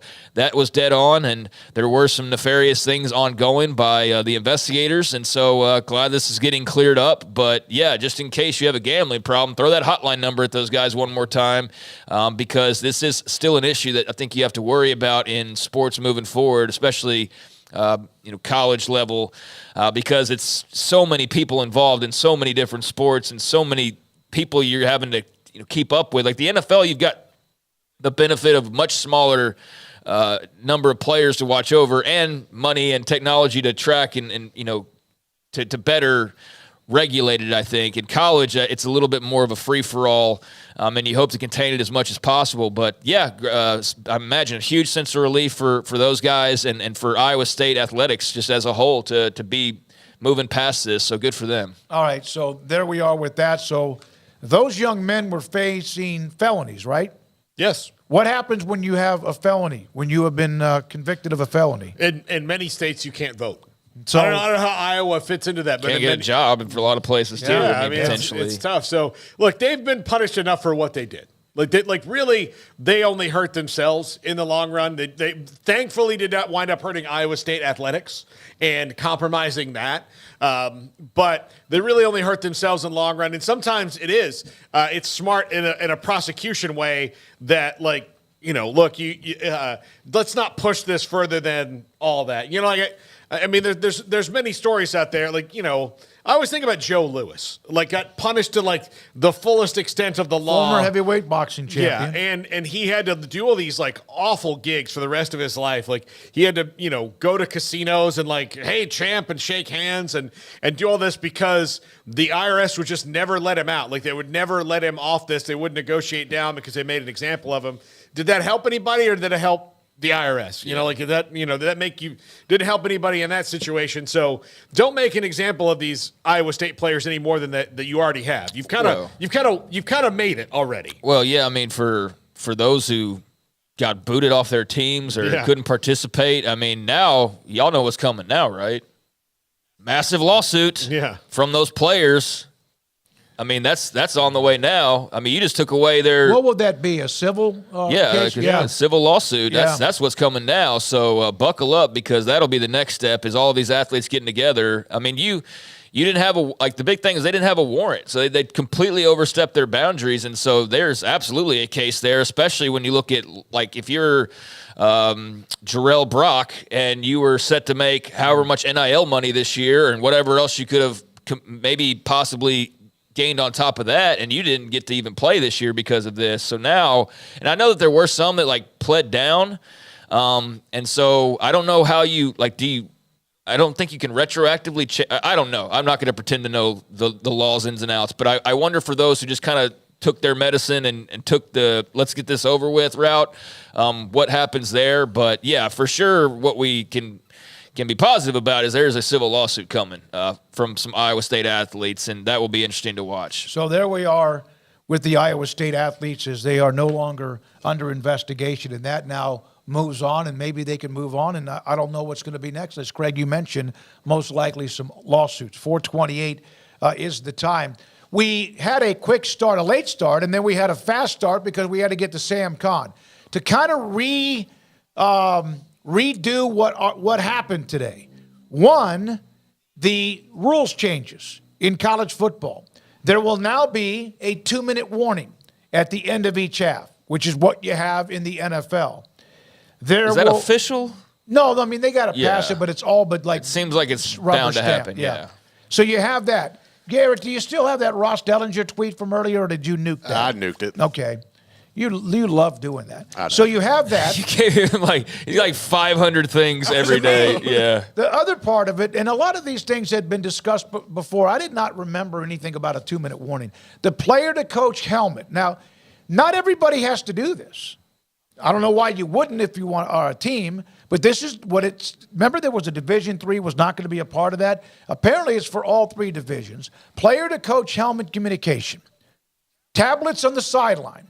Unless Tom Brady throws one and cracks it and breaks it, and then there's a new tablet. And then the 2-minute warning. Which of those 3 rulings have the biggest impact? And I would say up front, the player-to-coach helmet communication, just for clarification. I totally agree with that. Look, it's going to make it easier on everybody, the coaches, the players, literally everyone. And look, if you want to figure out a way to try to steal signs or have Connor Stallions type guys like trying to figure out how to hack the signal, I mean, that may happen. Who knows? But I think that's a really extreme scenario because it is, like, you look at the NFL. And, I mean, yes, they're the ones who do it at the highest level, and they're the pros. But when you can, signal in the play to a guy and just tell him in his helmet, and he can, give you the thumbs up that he gets it or not, or turn around and go, no, then that's a lot better than, like I said before, these cartoons you have and having guys with dummy signals and all the different subterfuge you have to do that just could have easily been eliminated years ago. And it's because the NCAA and the rules committees are slow to everything, but it was, we didn't have the money. Like, you can't say that anymore. You have plenty of money. Yeah, so is the headset communication, the 2-minute warning, what was the other one he said? The other one's the tablets that you can now have on the sideline, but also at halftime too. Yeah, I mean, that'll be handy. But I think, obviously the headset communication is the biggest deal there. I think that's pretty clear. I think the 2-minute warning is kind of in a category of its own because the other 2 are more sidelines and what's allowed and how you communicate. So the tablets, I mean, we see those used constantly in NFL games. Every shot of the quarterback back on the bench, he's looking at those Microsoft tablets. So now we'll see that far more often, I would imagine. But yeah, definitely the headsets and the on-field communication. I mean, that's going to be I think a huge change for the better for everybody involved, and I'm sure coaches are over the moon, especially quarterback coaches and offensive coordinators. But I think that's a probably long overdue move. So yeah, that's the one I would go with. The 2-minute warning, I said earlier, I don't really know how to react too much to that because it's not official for one, and there's still some questions about how exactly that would work, and is it adding more commercials and I saw a tweet from, I think it might have been was it like Brian Fisher or something that had some clarity on the rules, and it's 15 seconds. Once you get down to, I think, 15 seconds, you have to shut it off. Yeah, so I don't think it's going to be as big of a deal as maybe people think, but I do need to hear more of officially what it's going to be because and honestly, I don't blame anybody for immediately thinking they're trying to carve out some more commercial time, but I don't think that's the case here. Even still, either way, the helmet-to-helmet communication is still a much bigger deal. Yeah, I wonder is it more of an advantage? It's an advantage for either side of the ball. Is it more of an advantage for the offense now to have that communication to the defense. Now, think about that. You would think I immediately think it's got to be the quarterback, and he's calling the plays. But, hell, the guy on defense is calling plays too and might get something at the last second from a coach up in the booth. Yeah, I don't know.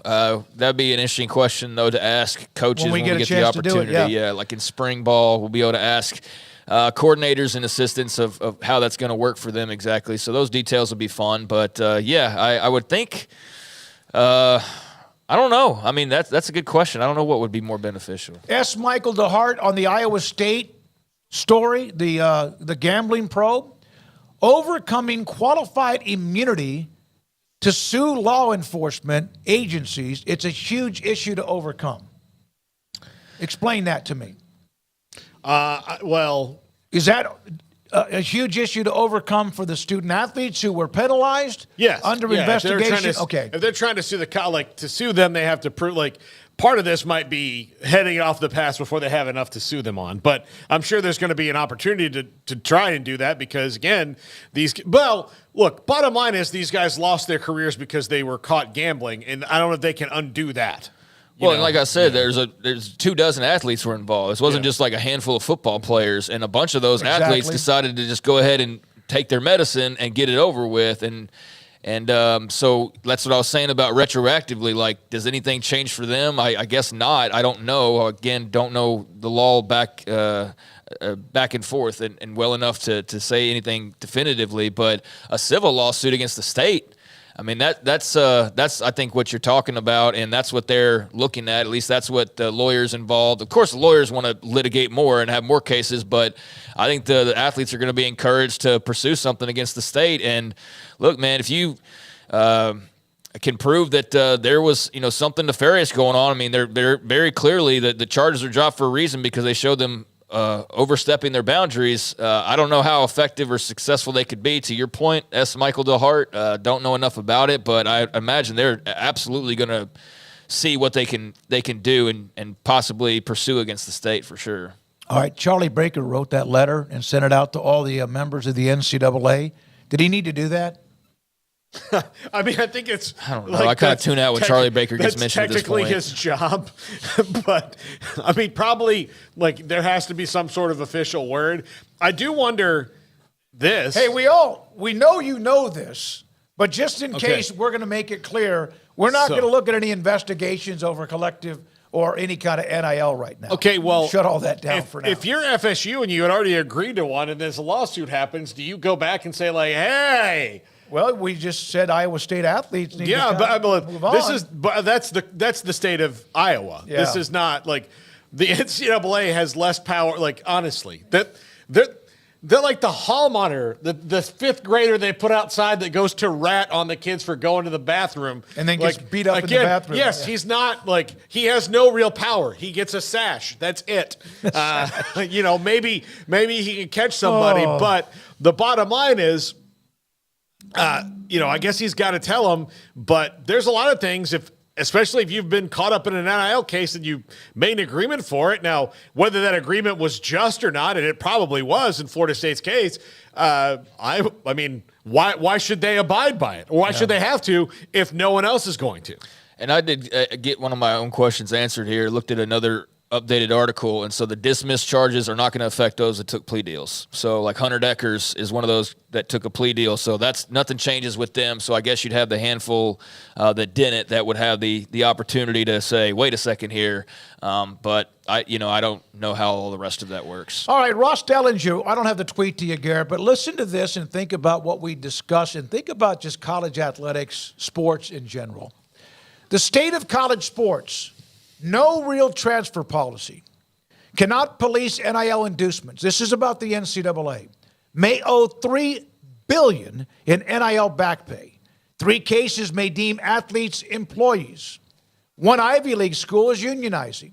Heated fight over the college football playoff. Hot discussion on the NCAA split. A school suing its league to exit. And then he has a glass of what looks like probably some pretty high-end whiskey that Ross puts down in a tweet whenever it's like, okay, that's enough for today. Yeah. Time for me to have a nice beverage. Yeah, all of that. Yeah. All of it. That's a lot. All could have been prevented. Almost all of it. But, you know. And the thing is that what's kind of amazing to me is people like us and fans, like fans know this seemingly more than most of the people running it do.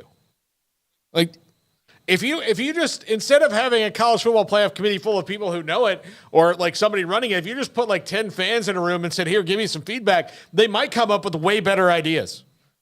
Yeah, possibly. I mean, it is what it is, guys. Like, this is have another glass, Ross, because it's not changing. Like, we talk about this stuff every single day. So, that's all happening. And, we well documented. And there will be something that pops off, probably later on this weekend that we'll talk about too. So, it's crazy. And I guess it's good to probably stop down on occasion and roll through all of the various things that are crazy about it. But, that's where we are now. So how do you move forward from that? That's the big question. How do you answer all those things that he just mentioned? And that's the part that I'm interested in, not so much, wow, it's crazy. It is. And I think everybody's aware of that, from the presidents to the athletic directors, commissioners, et cetera. The athletes, lawyers certainly are more well aware than anybody. And how do you try and potentially go about solving all those issues? Well, if you're Charlie Baker, you go to Capitol Hill and walk away with nothing every single time. And then more lawsuits you lose. And then we just get further and further into a hole that's been dug by you from the very beginning. So, let's all sit and marvel at how deep the hole keeps getting. But I'm more interested in, how do you solve these things? And so they need to start solving some before that list just continues to grow and grow and grow. Just don't let it just sit there. Go solve some things. By the way, Dr. Livingstone at Baylor is a part of a lot of these board of governors and all that on the NCAA. And we have reached out to try to see if she's available, but I don't know what she could actually tell us. It just sits there as like a spin cycle. Now, Tyler Owens, pretty good football player. Texas Tech, right? There's something connected to Texas Tech University. Here is Tyler Owens, who's a favorite to post the fastest 40 at this year's NFL Combine. I'm not sure if he's posted that yet. No, he just did the second longest broad jump in Combine history. I just saw some analytics on his day. He doesn't believe in space, as in other planets, and feels flat Earth theories have valid points. Now, I'm going to have to say this. I'm going to interject this. I know another Texas Tech graduate who has asked this question, Craig, and it may be in the water in Lubbock. I don't know. I mean, maybe so. My sister is who you're talking about. She's like, I guess, I don't know. I never had this conversation. I think you're kind of blowing it out of proportion, honestly. She's never been a believer, like, in flat Earth. It's just hard to explain to her. It's hard to explain. Yeah, she doesn't quite. Like, she has questions, and I think they're stupid, but she's not Kyrie. But yeah, like, I won't say I lost respect for Tyler Owens, but I would have some questions about Tyler Owens that maybe I didn't have before based on his statement there. And I feel I rightfully have some questions because I just find that to be a very silly opinion, but to each their own, I guess. So I'm going to make a Do we know? Yes, we do. I could solve this problem for a lot of people. So, look, Jeff Bezos, you have your wiener rocket that you take up into space all the time. And the big thing that Jeff Bezos has been doing has been taking people like Michael Strahan or Lance Bass, big celebrities. People that can also pay to do it. Look, Jeff has a lot of money. I think it'd be worth it to take a couple trips on the Bezos rocket with people like Tyler Owens and take them up into space and let them look around for a minute and go, oh, I get it now. Yeah, I think that's what we should do. I think that would be a valuable thing for NASA to take a couple of these people up into space and they would get it because, like, flat Earth truthing is one of the most bizarre things in the world, and I don't understand how you could fall into that. I mean, that'd probably be good for a few people. I don't know. You want to spend millions on idiots though, who are going to go up there and then still think that it's not that Tyler Owens would be one of them. Maybe he'd see the light literally, but I feel like that's a an opinion that certainly probably raised some eyebrows of certain NFL teams of like, oh, that's interesting. Not going to get him off the draft board or anything like that. It's nothing, no red flag. Nothing dangerous. It's just like, he thinks that, does he? But I also feel like you could do that for certain people. You could take them to space and they would still deny that. Like there's just a level of just, you know what I mean? Like they're never going to believe no matter what. So yeah, maybe Tyler Owens could get cured by a Bezos spaceship trip, but I still feel like there are some that are so dug in their brains or just not able to comprehend, I guess, things that wouldn't even that would be CGI or something. You know, that would we're really in a silo with screens around us, and this is not really a rocket ship going through space. Like there would still be people who would refuse to believe that they were actually going through that. You could take them out to where's that area where everyone thought was where the ice wall was? Yeah, whatever. Yeah. Okay. I will just pose this to anybody who's a flat earther, or like if you're wondering how to combat this. So conspiracies only work if somebody gains financially from it, or there's some kind of thing. How do you make money off of flat Earth? Like it's not like, you know. Well, let me ask you this: what's the farthest you've ever driven in one day? About 15 hours, 16 hours. Like 1,800 miles? Yeah, I drove from here to Tampa in a day. That's a 16-hour trip. Yeah, we've done that too. It was a long day. Yeah. You've been in an airplane, you guys, right? You've been in an airplane. We've seen like the Earth, and you ever flown east where the sun's rising, right? And you see the sun coming up. Is that Garrett? I mean, there's evidence out there, right? There is. I don't understand flat Earth people. You know, when my youngest brother has that gorgeous place in Fort Pierce, and he has one of those apps where you can see all the constellations and all the planets and all of that. Maybe that's fake. But yeah, Tyler Owens and Texas Tech is the common denominator. I even told Kim Coulter that, and Kim snot bubbled when I said that Jennifer was a Texas Tech graduate too. So there we are with that. All right, do you have the David Carter son? I just want to get this out. And Paul, you have to leave here. Yeah, hang on one second. And I just want to do this. He is a rabid viewer of this show. David Carter, great dude. His son plays for Mary Hardin Baylor. Grant Carter finished third at the Space City Classic down in Houston. Had a hole-in-one on the par 3, fifth hole in the second round. Wanted to throw that up there because David is a huge viewer of what we do and sends text to me, and we appreciate him. He's also the one that has come up to, what was it? The place that helps renovate cars, and brought his really old antique car up to Waco, Pickup Outfitters, and got it fixed up. Well, congratulations to Grant. Lefty. He's a lefty. Have you ever had a hole-in-one, Smokey? Yeah, I've had one at number 6 at Holly Tree. Okay. So I played golf in my youth, and I never got close. Even like playing from the ladies' tees on a very short par 3. I tried one time when I was 15 years old because it was at our neighborhood course that we lived on, probably for a good 2 hours one night when nobody was playing the course. And I determined that it was never going to happen for me. And since that point, even when I play putt-putt, I don't get that many. So this is a really hard thing to do. And congratulations to Grant in the top 3 there. That's awesome. So, and congratulations to David for birthing such a talented son. Yeah, he's good. Yeah, congratulations. That's a really cool accomplishment, and certainly a reason to be proud. So very cool that he got that hole-in-one. Very, very cool. Appreciate you listening. All right. I was just thinking Tyler Owens should have transferred to UCF if he had another year of eligibility. They could have taught him. Brought to the Space Force. Yeah, that would have been an interesting little relationship. I don't know, man. The UCF fan base and alums would just like not be able to comprehend that. I don't know. I just, I don't. I've never understood it. Because it's just something that we know. Like there's no big conspiracy here. It's just the Earth is round. Sorry about it. I don't know. From Justin Credible. I would not read that. The former ECW wrestler. There's Why not? No way it's really him. He had a weird one. Earlier. About the planetarium? No, he didn't have. That's one I didn't read. Just incredible. All the stars are in the same place at the same time every year. It's exactly like looking at a planetarium. Truth hidden in plain sight. Well, that's not true either. So, all right, Paul's got to go. We'll get into some more. We'll also look at the Big 12 men's basketball weekend, which tomorrow we get at the Foster Pavilion at 12, Baylor and KU, and a couple of other stories. We're going to also dig into the SEC win totals of what the odds say. We'll do that in the 5 o'clock hour. Evan Miyakawa will join us around the corner, and this is 365 Sports.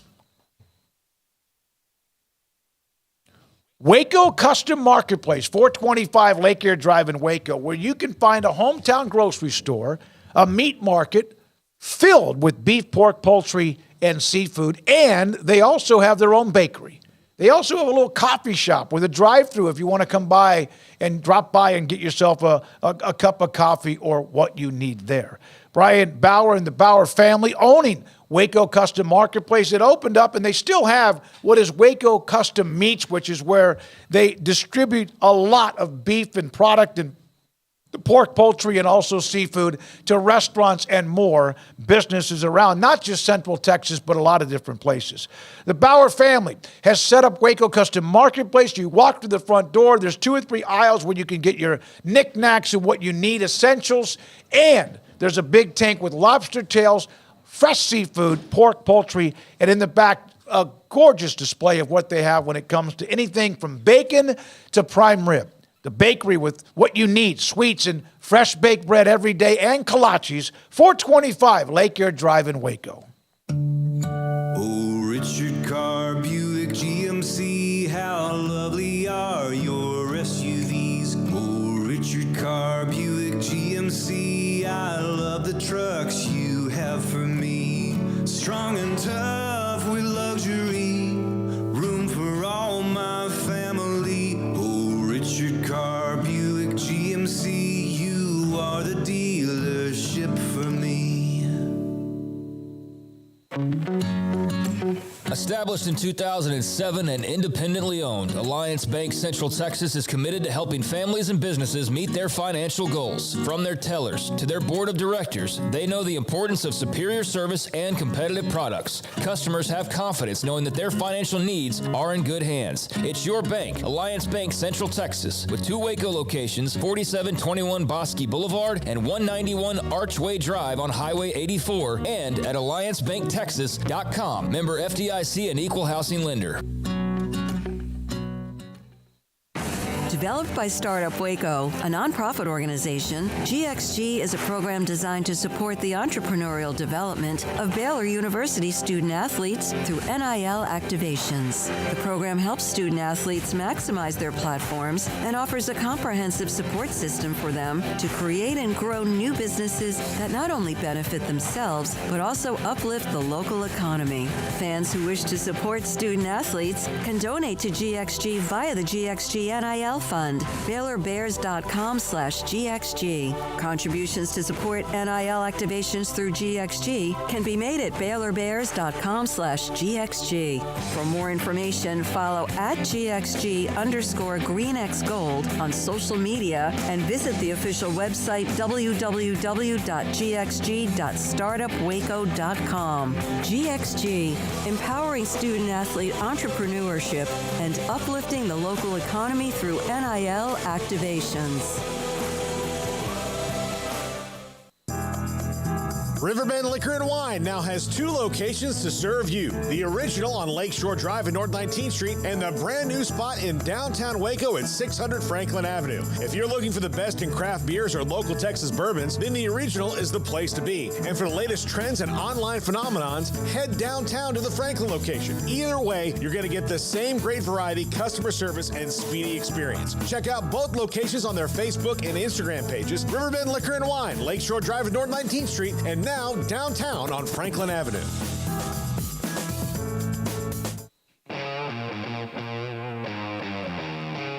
This is 365 Sports, powered by Sikkim365.com. The 4 o'clock hour is sponsored by Boozer's Jewelers, the wedding ring store, specializing in custom jewelry and repair, all in-house. Now here's David Smoak, Paul Catalina, and Craig Smoak. Paul was out the rest of the show. We kicked him out. The flat earth thing that he shot down, he's gone. I do have a note from Shane Beamer on former South Carolina wide receivers coach James Coley, who's now at Georgia, and what seemed to be a pretty good pot shot at Coley. We'll also have Evan Miyakawa in the next segment on college basketball. Yesterday, Jerry Palm breaking down a lot of what's happening in how many teams the Big 12, and a lot more than just the Big 12, but the national scene when it comes to the tournament. We're not far away. The next week, and in starting next week, there are some conference championship tournaments starting, and then the Big 12 will have their final 3 games all the way through next weekend, and then they go to Kansas City. Tomorrow in the Big 12, Kansas and Baylor will be the opening game based on time. Noon start. 7th-ranked Kansas lost at home to BYU. 15th-ranked Baylor won a game on Monday after that gut-wrenching loss at home to Houston on ABC tomorrow at noon. Yeah, we'll see if Kevin McCullough plays or not, but either way, they're both in need of a win. And for Baylor being at home and having this opportunity in front of them to really have a huge win in front of their home crowd at Foster Pavilion, I think is one you want to take full advantage of, obviously. Any circumstance, any date on the calendar, any location. But I think this late in the year, jockeying for position in the standings and seedings and things of that nature. Tech, they're going to lock in at least a 3 seed and the possibility of going higher than that. Oklahoma State at Texas in Austin. UT with that, what was a monstrous win for them against Texas Tech on the road at Lubbock. Didn't end very well because of all the stuff that was going on. Oklahoma State, it ended well for UT as the Horns get a win against Oklahoma State. And they have been a team this year that when they're right on the verge of being kicked to the curb, they win a game. Someone, no matter who it is, they win. And they won the game against Lubbock, and you'd think that they would roll past Oklahoma State in Austin. Yeah, I don't think that looked bad for them at all the other night. That looked just bad on Texas Tech's part, ultimately. I mean, the loss and the reaction to it and the fans, I guess, plural, that, obviously we're not happy about the way that thing was going and acted out. But, I think for Texas, you went in there, you ruffled feathers, your goon got in the heads of the opposing crowd and players the way that he's designed to, basically, and it worked. And I walked away with multiple wins, I think, the other night if you were Texas, because it's a huge winning conference. You won the mind games battle.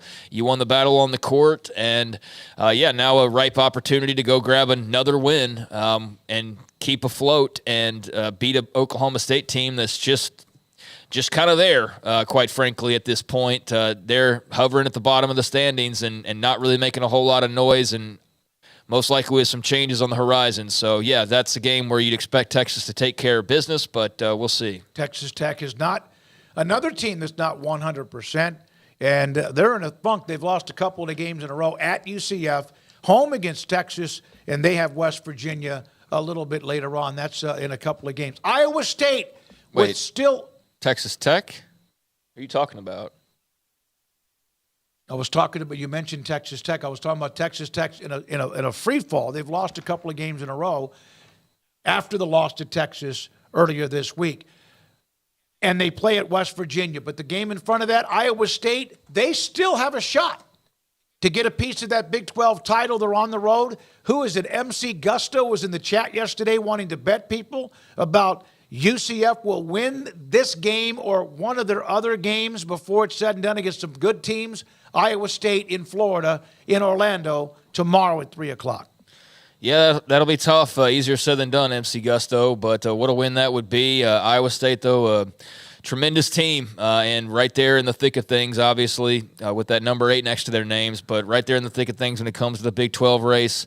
And UCF's had some good moments this year. Tomorrow ought to be a great atmosphere and big opportunity with a top 10 team rolling into town. So that'll be a good little broadcast on ESPN+. MC Gusto was saying that they'll beat either UCF at home, beat Iowa State at home, and then he said they're also going to get Houston at home. Back-to-back games.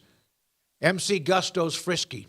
Or started the weekend early. Started the weekend early. That's what I said before. You're thinking there. Yeah. Texas Tech, I mentioned, they've lost a couple of games in a row. Had the nice win against TCU that stopped what was another losing streak of 3 straight prior to that at West Virginia and Oklahoma State at the bottom of the Big 12. Texas Tech just needs something to feel good to win. Kansas State, they need to win. They've got some good ones, but they need many more. On the road against Cincinnati. Cincinnati also just above Oklahoma State, West Virginia at the bottom of the standings. And then how about this one? This could be interesting. Night game in Norman, Oklahoma on ESPN2 against top-ranked Houston. Yeah, Kelvin Sampson going and facing his old team. So that'll be, a little subplot there, but should be a great crowd. Yeah, I mean, you got the number 1 team rolling into town. Huge opportunity. For Lon Kruger and company to get a major win. So, yeah, that ought to be great. And Houston's playing some really good ball. So, tough. Sooners are just kind of, for me, not looking at – I don't dive into, like, all these numbers. I'm bad with numbers pretty much, period. And at college basketball, I think college football certainly gotten this way a lot where it's like – every ranking for everything imaginable. College basketball is like that times 10. I feel like and Evan Miyakawa will be a great example of that coming up. But with Oklahoma, just eye test and whatnot, they're kind of there, right? I mean, they're a good team. They're capable of beating a lot of teams, but that's going to be a lot of work cut out for them against a team like Houston tomorrow night. Kelvin Sampson, by the way, when having the press conference about playing Oklahoma, he was very emotional. I saw some quotes from Joseph Duarte from the Houston Chronicle. Struggled for words to discuss the road game against Oklahoma in Norman. He also was asked a question about Ryan Miner, who died at 49 last December following a battle with cancer. One of the first stars for Sampson at Oklahoma. He goes, and Sampson said this, one thing I noticed about getting old is you cry more. When I was younger, that didn't happen. Byproduct of being almost 69, I guess, is that's an emotional game to go back to Norman. And he was a hell of a coach there, and now is doing an amazing job with Houston. TCU at BYU. BYU with that win earlier, back home in front of, 17,000 or so, plus in a great atmosphere in Provo. TCU, they're good, but they've been flat. And they need a win, too. On the road, though, will be tough to do that in Provo. That game's on ESPN+. When we come, go ahead. I was just going to say tough place to play. Yep, that'll be a tough one. That should be a great atmosphere as well. When we come back, Evan Miyakawa from evanmiya.com. If you are a college basketball fan, no matter what conference, what team, what topic, if you have a question for Evan, please shoot it to me in the chat room, and we'll ask the question when he comes up next. To start the 5 o'clock hour, this is 365 Sports. Richard Carr, Buick GMC Cadillac, they are the people that you can count on, and they are celebrating a birthday. It's now the month of March, which means that Richard Carr has officially been in business for over 20 years. They have been the people that you can count on here in the Central Texas area. And now it's on to that 25th anniversary celebration officially here in the month of March. And so the party, it's already been underway. They were already offering great deals ahead of the month of March, this past month of February, but now really can kick them off and celebrate that 25th anniversary with big anniversary sales savings, which include thousands off GMC Sierra SLT crew cabs. Qualified buyers can get 1.9% financing for 72 months on the GMC Sierra SLT crew cab.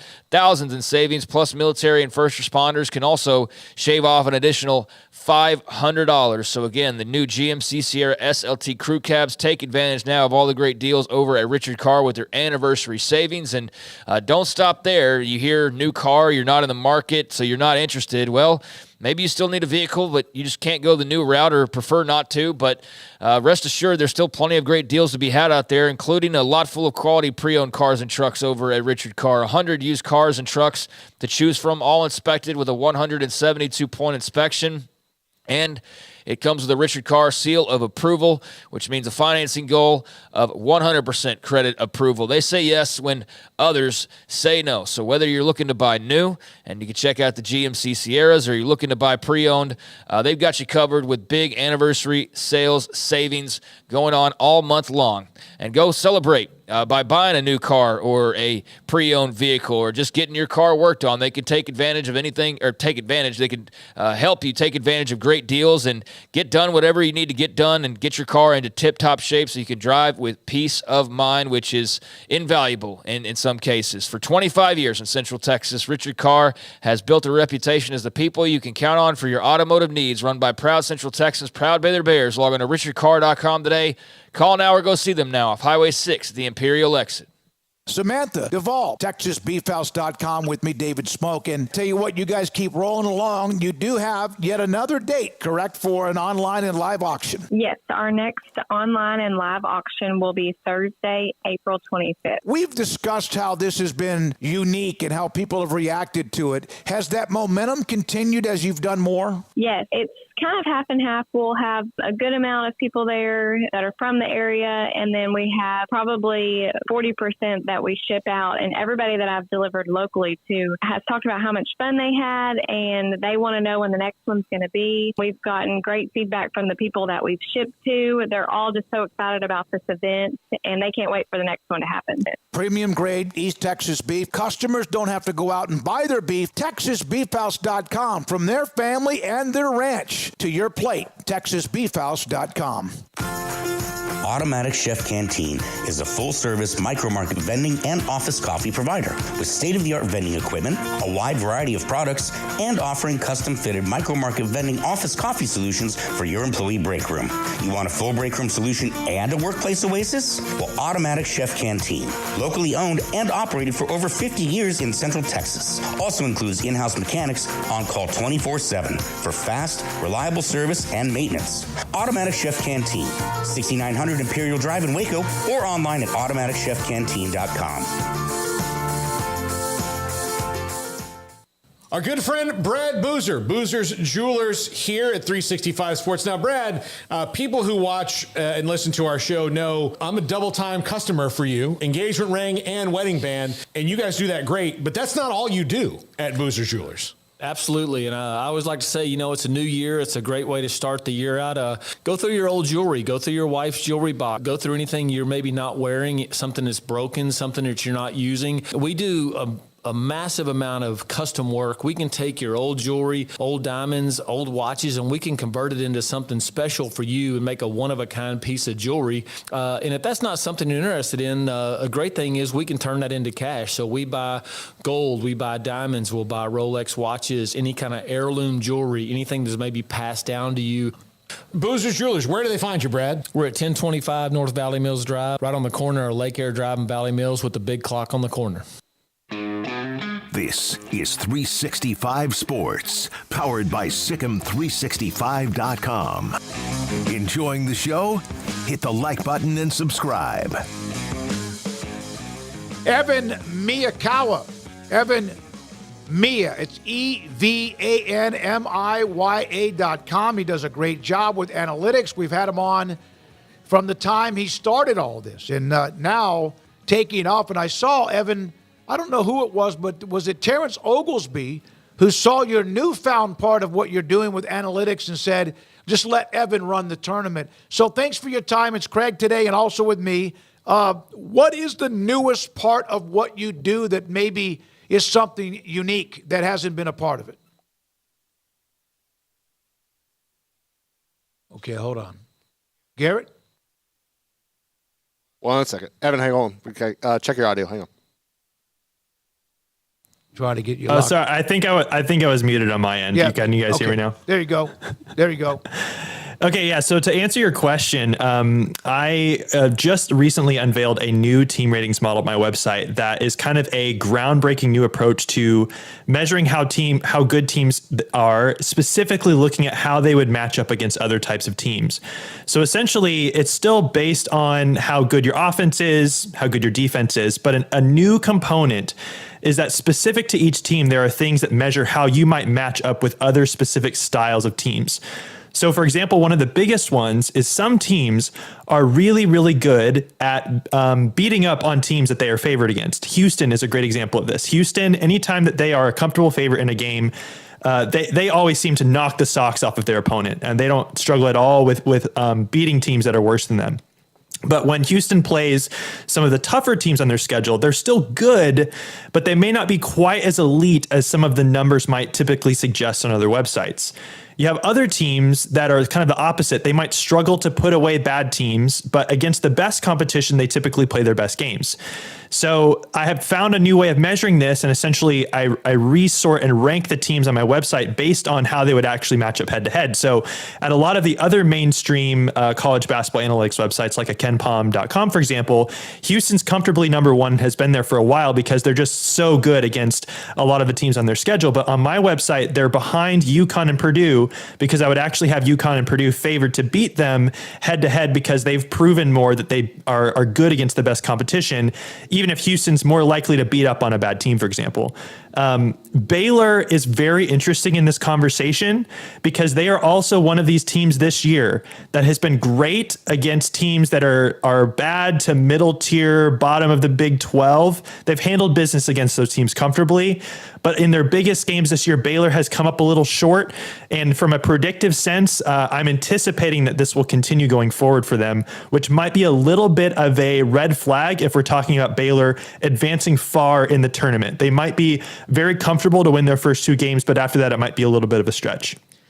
Evan, I don't know if you can, answer this or not, but I'm sure have you seen the ACC coaches that have talked about the Big 12 scheduling and kind of the trick that they pulled? Is there anything in your formulas and the numbers that you look at that can kind of back up what Jeff Capel or Clemson's coach was saying as opposed to the Big 12 and their defense of how they're ranked in some of these ratings?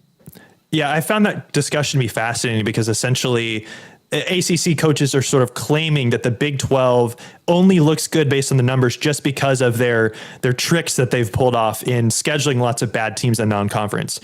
Now, certainly, if you are a good team at beating up on bad teams, that can look good on your in terms of your metrics, but you still have to actually perform against those teams. So when we've seen the Big 12 in non-conference play other conferences, the ACCs, the Big Easts, the Big Tens, the Big 12 has been the best conference in those games amongst high major teams. And then for all of those other non-conference games where Big 12 teams have been comfortable favorites against low majors and mid majors, they've knocked the socks off all of them. So even if your argument is that the Big 12 has skated by having an easier schedule, that doesn't discount the fact that they still have performed really well in those games. Now, my relative ratings do account for some of that, where essentially when I'm rating teams in the top 50, it doesn't care quite as much about how you played against teams that are, say, below the top 200. But in that, it still comfortably has the Big 12 as the best conference in basketball. So, yeah, we had Scott Drew on that. People can change this. Is this the ACC posturing, wanting maybe another team or two to be considered, or is this you can be right both ways, right? I agree. I think you can make a complaint that the Big 12 has had a weak non-conference schedule. I don't necessarily think that that's not a fact. But equally, I think the Big 12 has handled the business they're supposed to handle, perhaps in an even more emphatic way than other conferences might have. So I think both can be true. Evan, Miya with us on 365 Sports. All right, let's get into it. Big 12, we had Jerry Palm on yesterday, and he crunches numbers and does it for CBS Sports, and there's obviously what Joe Lunardi does with bracketology. 8 teams or 9 get in your opinion, based on what you have in front of you? Oh, boy. I don't delve so much into the bracketology on my website because a lot of my stuff is predicting how these teams are going to play in the future. So I feel like could go either way on it. Honestly, I think a lot of this is going to come down to just how the committee sees it. Do they really buy into the fact that the Big 12, for most of this season, based on what the analytics have shown, based on how the Big 12 teams have performed, the Big 12 has been, entering conference play, the best conference in the country. How much weight do they put on that ultimately? Because once you get into conference play, teams beat up on each other, but that shouldn't really influence too much how good you think a conference is, because once you're within your conference play, it's all kind of relative to how good, all those teams are, right? So I think a lot of it's going to come down to how the committee sees it, as opposed to, 1 or 2 teams and their resumes. I think it has more to do with the strength of the conferences as a whole. Of the teams that are highly ranked, Is there somebody within what you have, and I have your top 10 teams in front of me, that is an outlier or a surprise? Is it Auburn as highly ranked as you have them? Alabama's been scoring 100 points a game. Is there somebody inside your top 10 that maybe is not that way when it comes to the ratings? Yeah, I think Auburn's an interesting one. Auburn has been kind of a surprise team all season. And I think one of the things that's kind of grabbed my attention with Auburn is that by and large in big games, they've really showed up and they've performed well. Now with Auburn, part of why they've been so successful, especially in SEC play this year, is because their home court advantage has been huge. I mean, they're unstoppable at home for the most part. And so that's obviously not something that they're going to be able to rely on in the tournament where we play games on neutral courts. So that'll be interesting there. Honestly, I think a lot of the top 10 in my ratings kind of aligns pretty closely with, the AP poll. Maybe one exception would be Alabama. I have them 8th right now. But one thing I will say about Alabama is they have this scorching offense that's played really well, but they are one of those teams like a Houston, like a Baylor that has played better in some of their games that they are favorites in. And they haven't been quite as elite in against maybe top 15, top 20 teams. So I'm not quite sure that they can make a deep run in March as some of those other teams, but they're certainly been surprising to a lot of people. Evan, the Kevin McCullough part of the equation for Kansas is obviously a huge deal, but just what have the numbers told you about the Jayhawks and how much of a deficiency are we talking with McCullough and without him in comparison? I specifically measure when players get injured. I measure how much of a difference that makes on their team outlook. That's something you can actually access on my website. So with McCullough, I have Kansas as a top 15 team. I have them 13th in the country. And with him out, they're outside the top 20. In terms of their upcoming game against Baylor, that's moving the game prediction line by about 2 to 3 points there. That may not seem like a lot, but the difference over the course of a season between a team that's 2 points better or 2 points worse is pretty significant when we're talking about, title contenders versus teams that are just kind of trying to make the Sweet 16. Kevin McCullough definitely has arguably been Kansas's most valuable player this season, more so than Hunter Dickinson, who is kind of touted as the big face of this team. But McCullough quietly over the last couple of years has kind of worked himself into this star status for Kansas. And now this season, we've seen that he's doing everything for them. And when they only have 5 reliable starters and now he's out and they're down to 4, it really makes a significant difference on what they're able to do. How much difference would Langston Love have made? I know that there's the rotation. They have a lot of guards and others have stepped up. Would he make much of a difference for them? I'm sure he would. But would he make that much of a difference based on where they would be as far as their team, their talent they have on their roster? Yeah, I definitely think it's not insignificant. Obviously, he's come off the bench this season, but that doesn't mean that he's outside of the top players for Baylor. I have him ranked 5th right now amongst Baylor players in terms of impact. That's definitely a significant loss. And when you have him missing numbers of games this year and potentially if he's not healthy in the tournament, those fine margins can really make a big difference. He offers a lot of things to this team, especially offensively, that other players don't have.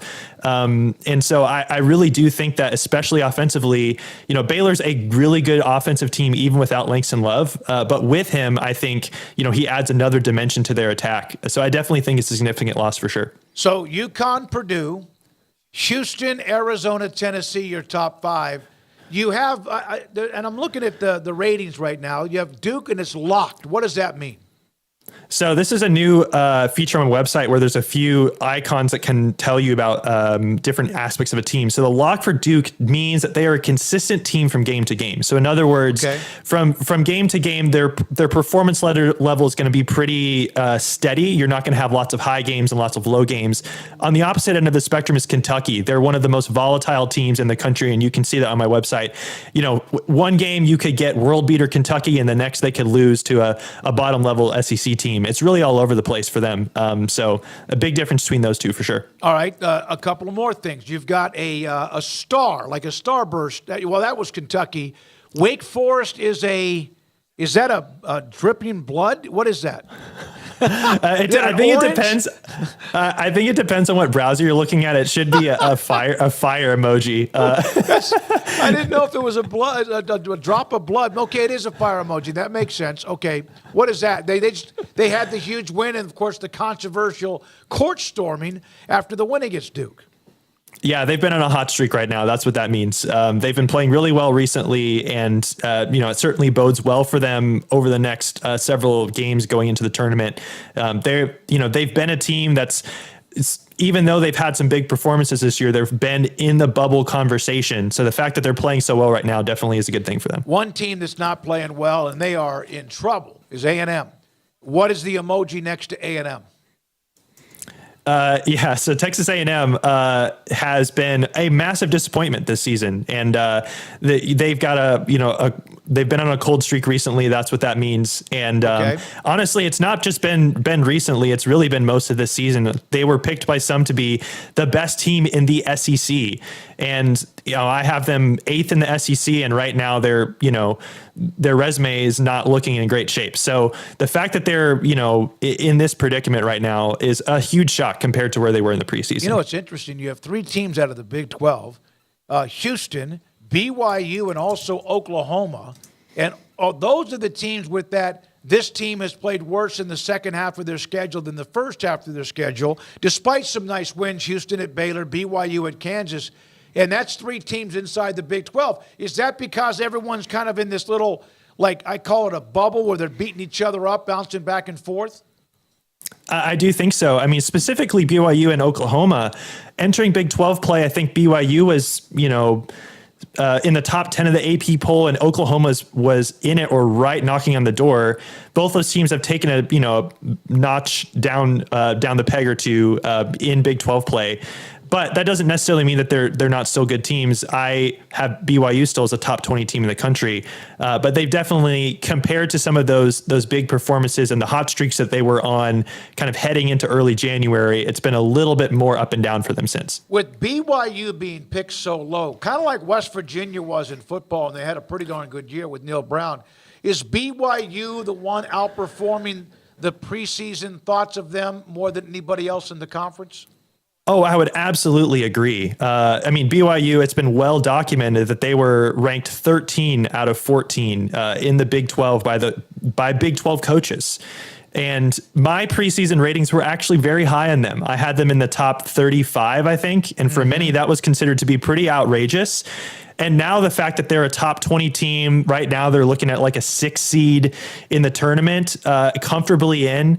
A lot of people, even after they had that great non-conference run, were thinking, well, once you hit the Big 12, you're going to get slaughtered. And that's just not been the case. I mean, they just went into Fog Allen and beat Kansas. There's only a handful of teams in the entire country who have ever done that, especially with Bill Self as the coach. So huge kudos to them for sure. When you look at the individual ratings, Evan Miyakawa with us from evanmiya.com, MIYA.com. Kelvin Sampson has talked about Jamal Shead. He thinks he's the best point guard in America, and it's hard to argue with that because you have him ranked 3rd. Out of all of what you crunch to come up with what you think or who you think are the best players, is it all of the stats from rebounds to shooting percentage to points scored, average team adjustment? How do you do all that? So there's a couple layers to my overall player value metric, which measures, how helpful or valuable is this player, whether they're on the floor on offense and defense. And as you mentioned, the box stats are certainly a big part of that. There's a good portion of this that measures, your shooting efficiency. Do you have good assist numbers? Do you turn the ball over? Are you good in defensive stats? Those sorts of things. But there's also a significant part of this that just strips all of that away and looks at, when you're on the floor, do you impact your team's performance compared to other players? And so when you look at a player like Jamal Shead, not only are his individual numbers, do they indicate that he's a good player, but also when he is on the floor for Houston, they are at their best offensively and defensively. He has a massive impact on their team performance. The same can be said about Zach Edey. His individual numbers are, outrageously good. It's even more crazy when you look at how good Purdue plays when he's on the floor versus on the bench. It's ridiculous how big of an impact he has on their performance. So that's definitely a huge part of this. All right, last thing.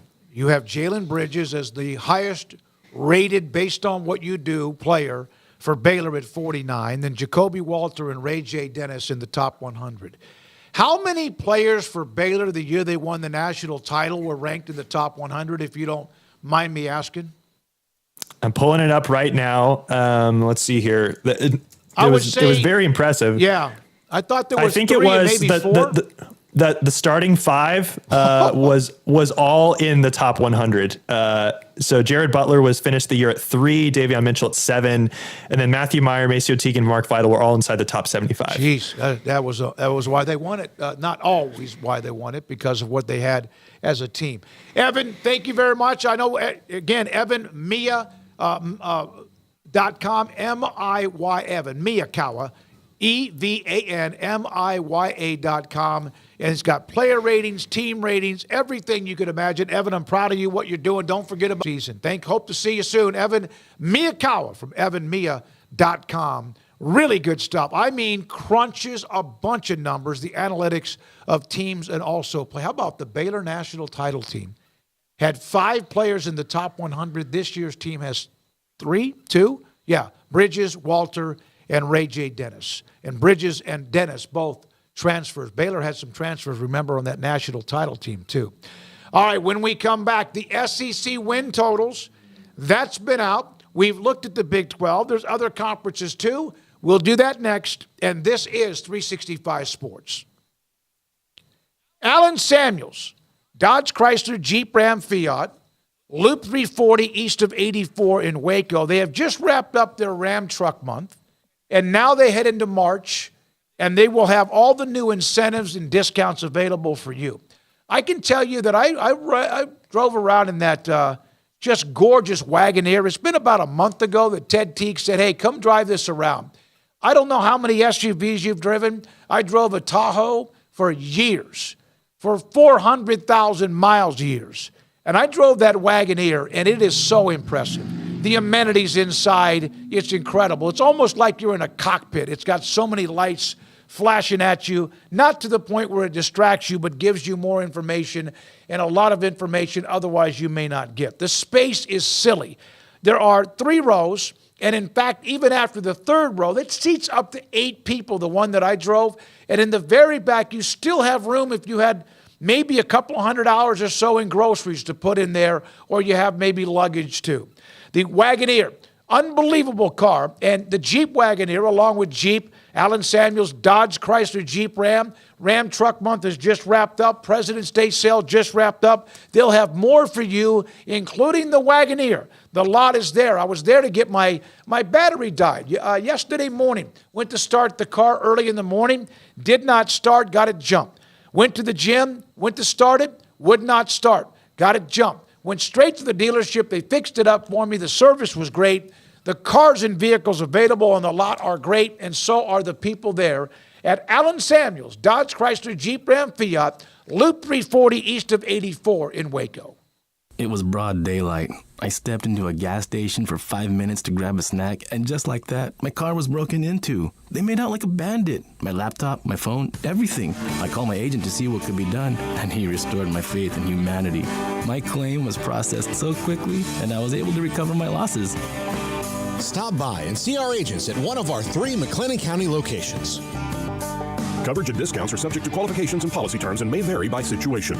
Thank you for calling your local Marco's Pizza. We're turning up the heat with our new Reaper Cheesy Bread. Fresh, house-made dough is topped with a spicy cheese blend infused with jalapeno, habanero, and Carolina Reaper peppers. At only $5.99, this limited-time product is a hot deal. Add it to your order while you can. A Marco's team member will be with you shortly. Marco's Pizza. Pizza lovers get it, and that offer on the Reaper Cheesy Bread is available right now at any of the 5 Marco's Pizza locations in Waco, including Belmead, China Spring, Robinson, Woodway, and Hewitt. Order online at marcos.com. Call for a pickup or delivery. Marco's Pizza is turning up the heat with their all-new Reaper Cheesy Bread with fresh, hot, house-made dough topped with a spicy cheese blend infused with jalapeno, habanero, and Carolina Reaper peppers. And only $5.99 and for a limited time only. Marco's Pizza, the fastest-growing pizza brand in America. 5 locations in Waco. And the new Reaper Cheesy Bread. Marco's Pizza.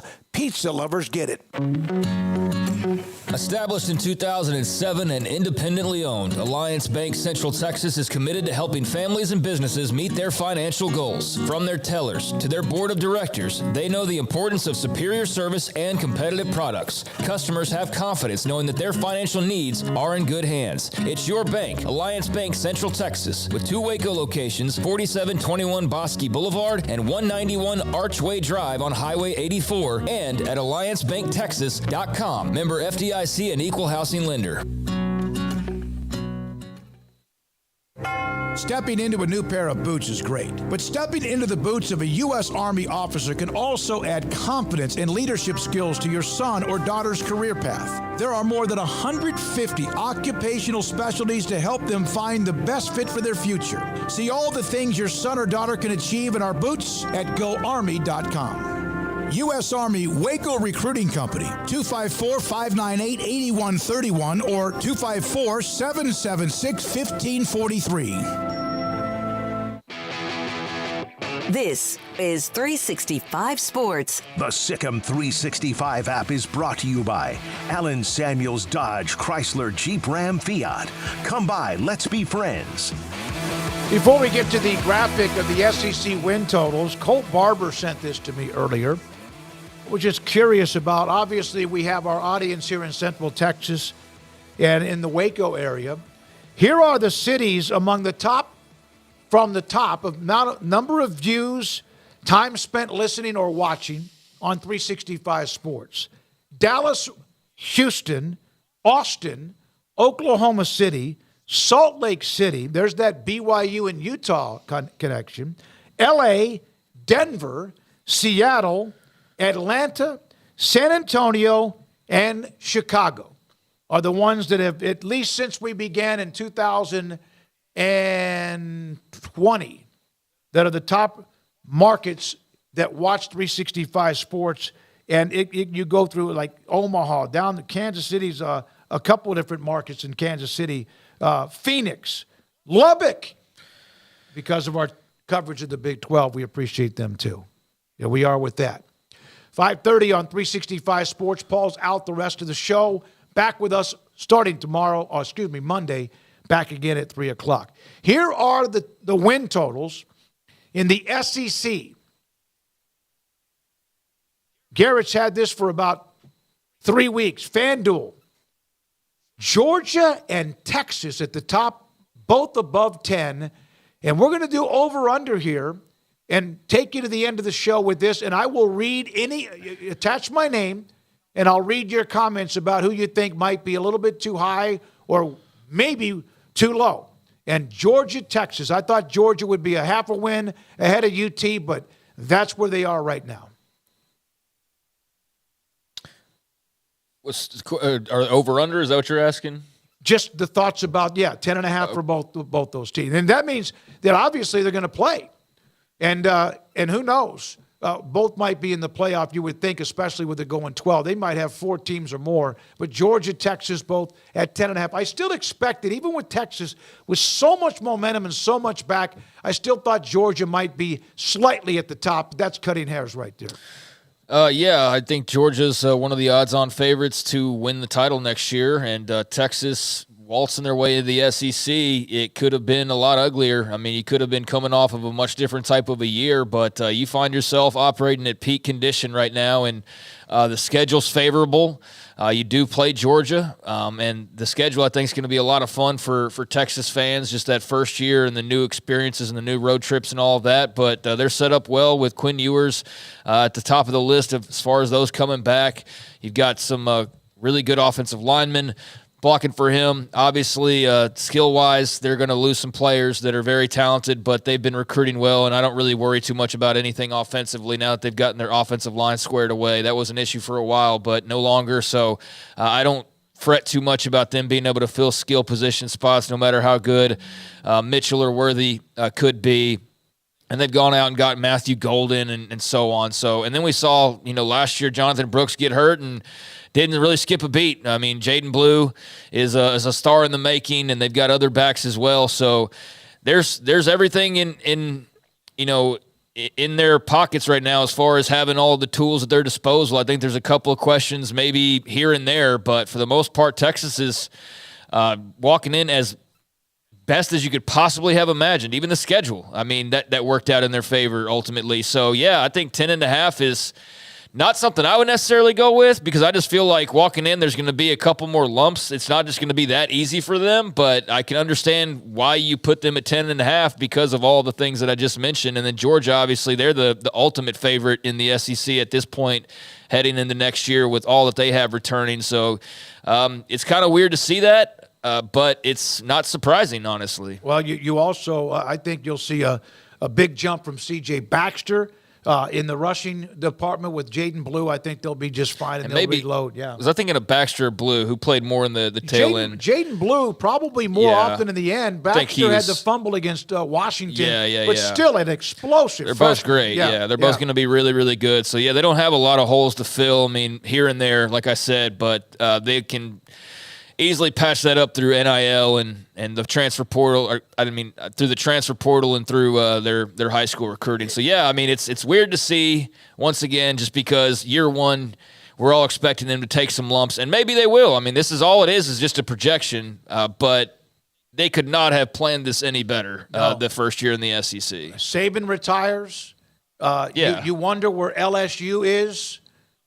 Garrett wonders where LSU is. I definitely wonder where LSU Oklahoma's not really that's something at their peak. Yeah, I wanted to get it. Remember when we had the college football playoff odds and we saw OU way down, which is not a surprise because I don't think there's a lot of hype with them at all. I mean, no hype. And then you saw Alabama even like right down to that point of right at the 12 to 14 range. And here, though, at 9.5 along with a few others. I'll get to that. But Oklahoma, 7.5. Never was projected since they won the national title under Stoops in 2000 would they've ever been projected at anything under 8 or 9 wins or more in the Big 12.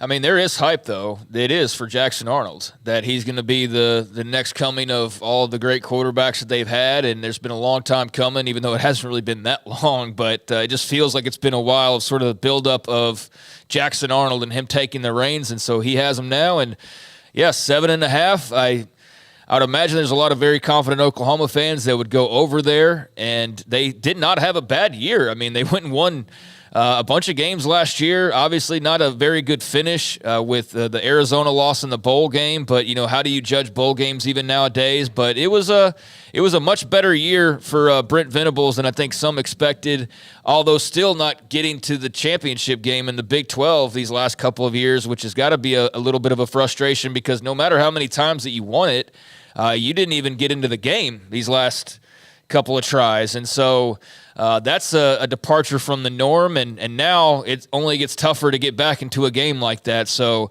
we'll see if Jackson Arnold is all that he's cracked up to be, and even if he is, that might not still be enough to navigate the SEC in year one and go win 9-10 games like you're accustomed to. So this is a very interesting kind of story because I do wonder how fans, and maybe with the expanded playoff this will answer those questions, but like the days of living and dying by 1 and 2 loss seasons are just not going to be realistic anymore for a lot of teams. There's going to be fans that have to get used to 3, and not that they will like it, but get used to having 9-3 or 8-4. One thing about you were talking about, go back to Texas and running backs. Against Iowa State, Baxter had 100 yards. The next week against Texas Tech, Blue had 100 yards, both of them. Baxter had more numbers in the end by a couple of 300 yards, but both of them very much talented and ready to reload, and not reload, but to get their more of their opportunities for a full year next year. I think they're reloading because I don't think that they have to rebuild post Jonathan Brooks. I mean, they did that in the middle of the season, and they didn't need to build much at all. They just kind of picked up the torch. He was very good and would love to have seen what he was able to do with a full season under his belt, but they didn't fall off much in my estimation with Blue and Baxter and company taking over for Brooks. But 10.5 in year one's crazy, 7.5 for Oklahoma.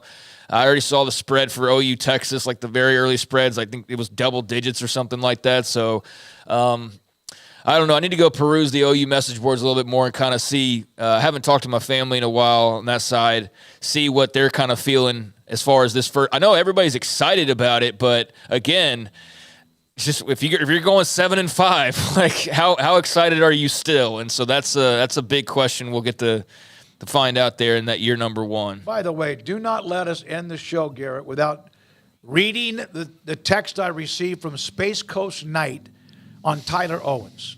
Okay. We need to, and of course, he's right there. I think he even does some work for NOAA and also for NASA. Back to the SEC. You have the 10.5 Georgia, Texas. And then you have a clump of 4 teams at 9.5 games. And then, of course, a couple leaving A&M and Tennessee at 8.5. Let's get to those 9.5 teams. And, Garrett, you can come in here and be a part of this too. Craig, Alabama, LSU, who Garrett's not real sold on, Missouri coming up with a bullet, and Ole Miss, of course, locked in as well. Of those 4, who shouldn't be there? I mean, I don't know that anybody shouldn't be there because these are just preseason win odds. So it's not like it's an exact science of this is absolutely what they're going to finish at. It's a projection to get people to bet money. So I think with all 4 of those teams, you can see a case to why they could win 10 games, and you can also see why they'd be under. So I think that those are just perfect numbers to try and play that balancing act of on the over-under side of things. And so Alabama, I think that'd be safe to go under right now just based on everything that we know. And here's the other thing. How many teams won 10 or more games in the SEC last year? Like y'all know? 2. Yeah. So you got 2 here with 10 wins, but then a bunch of them at 9.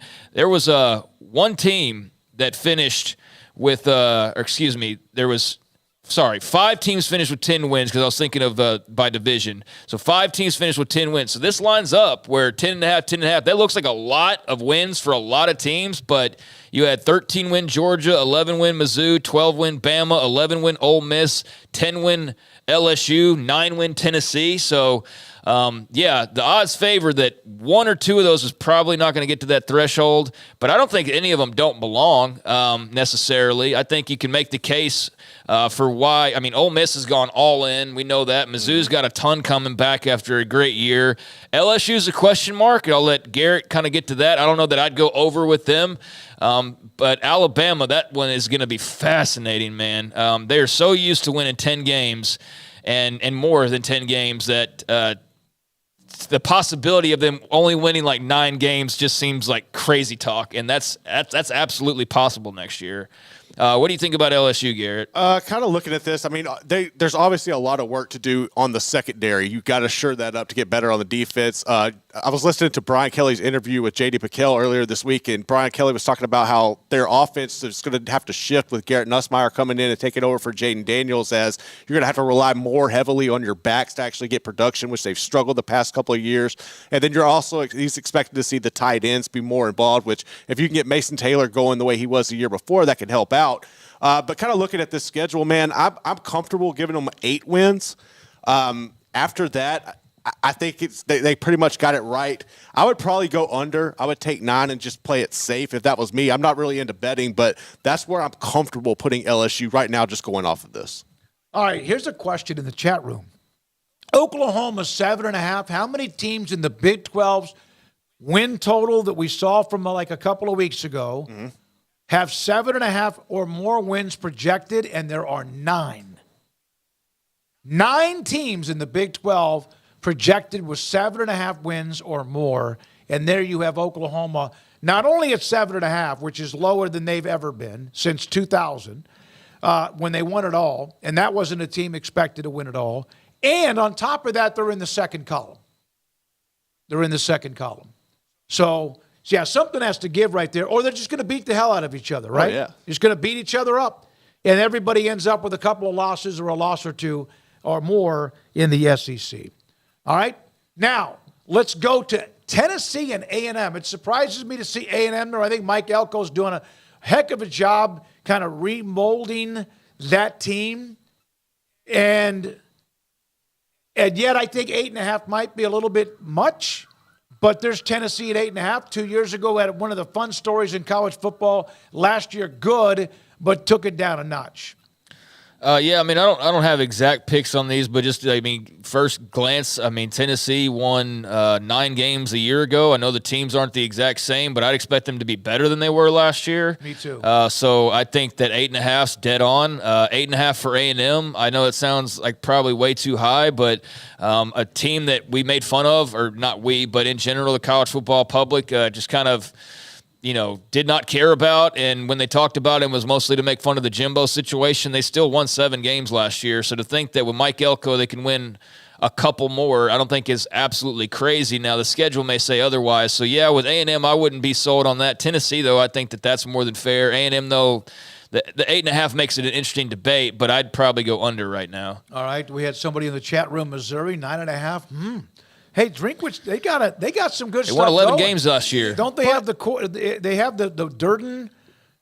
Don't they? Is the quarterback back? Brady Cook's coming back. Yeah, that's what I thought. But you have to replace your defensive coordinator. You lost a lot of talent, so there's going to be some fluctuation. For sure. This talented wide receiver that they have at Missouri. Conundrum, what?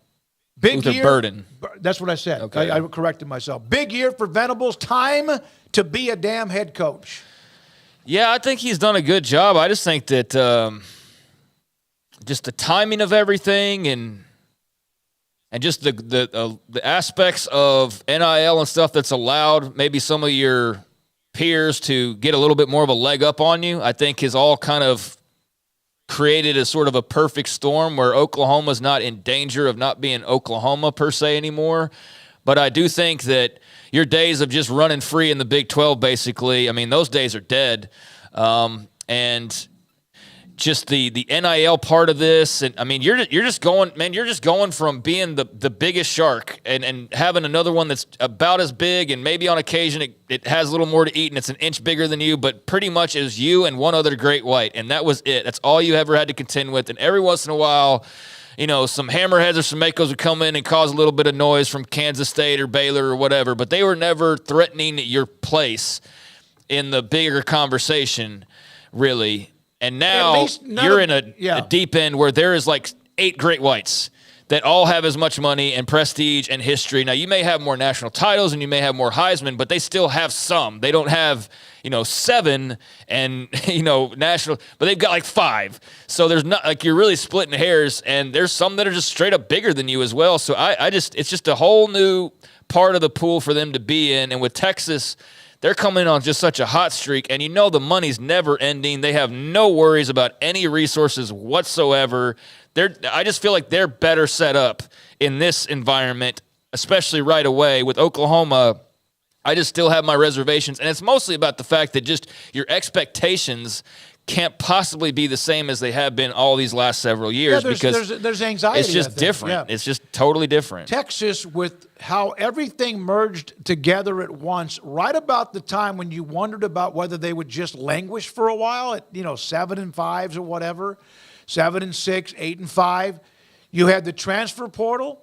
You had NIL. Now, part of what they did last year with a lot of those players had nothing to do with that. Homegrown recruits.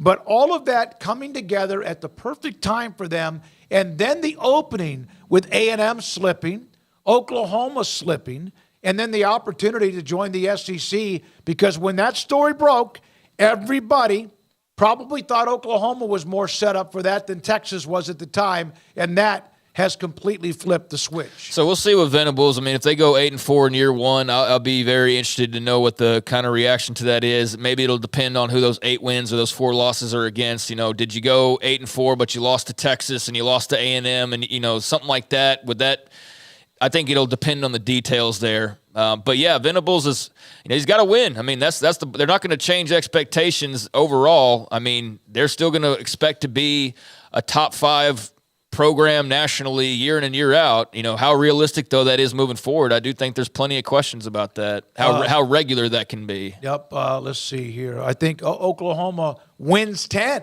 Xavier Wolf. Some of you have mentioned that Craig looks like he's a little downtrodden because of the Oklahoma. One thing I will say about him, and then he's not an idiot. He understands what's going on. He's probably as real about Oklahoma football as any Oklahoma football fan, and understands what they face as they enter the SEC. Yeah, no, I think that's just maybe getting to the end of the week.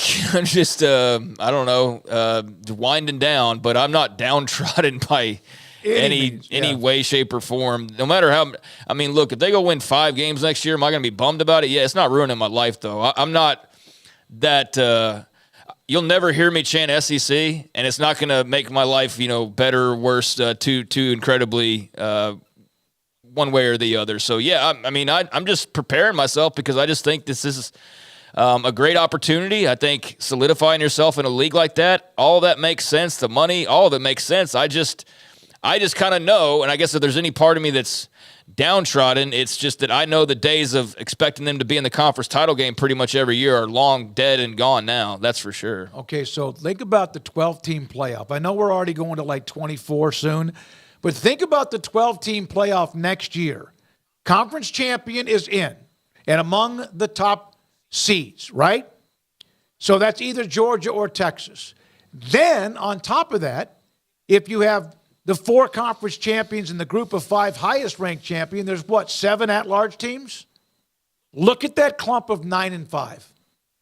That's what Sankey likes to look at.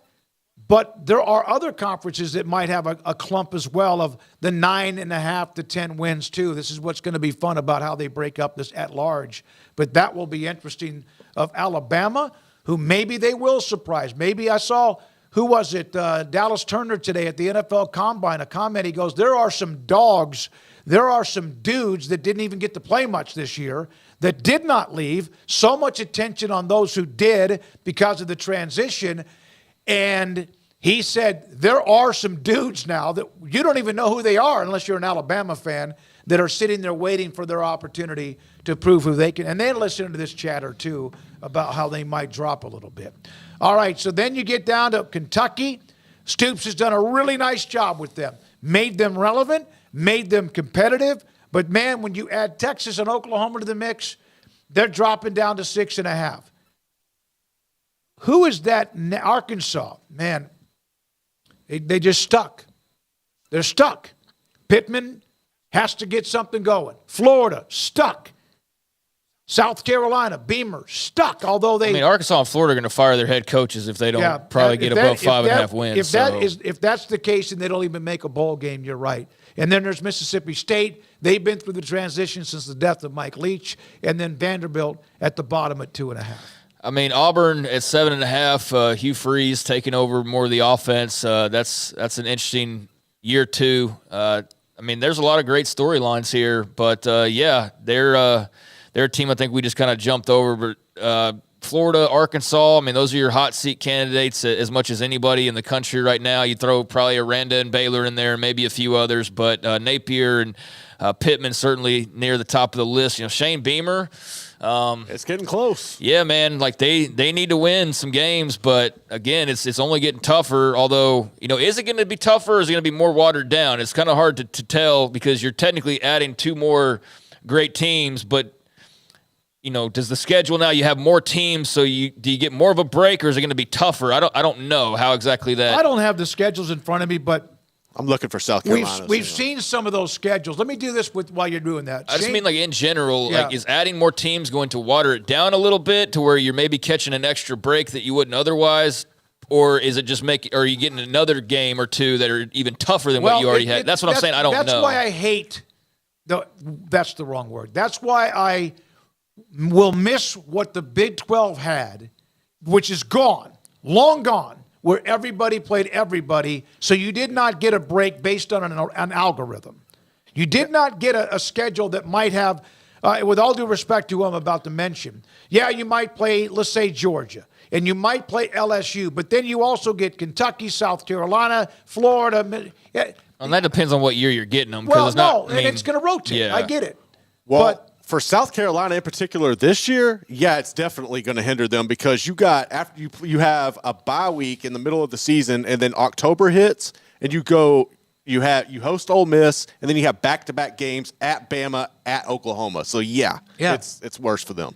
Shane Beamer, by the way, speaking of South Carolina, James Crowley, their wide receivers coach, is now with Kirby Smart at Georgia. He replaced him with Brian McClendon. Here's a quote from Beamer. I didn't think we'd be here again introducing a wide receivers coach, but it is what it is. The previous receivers coach made a decision that he felt was best for his family.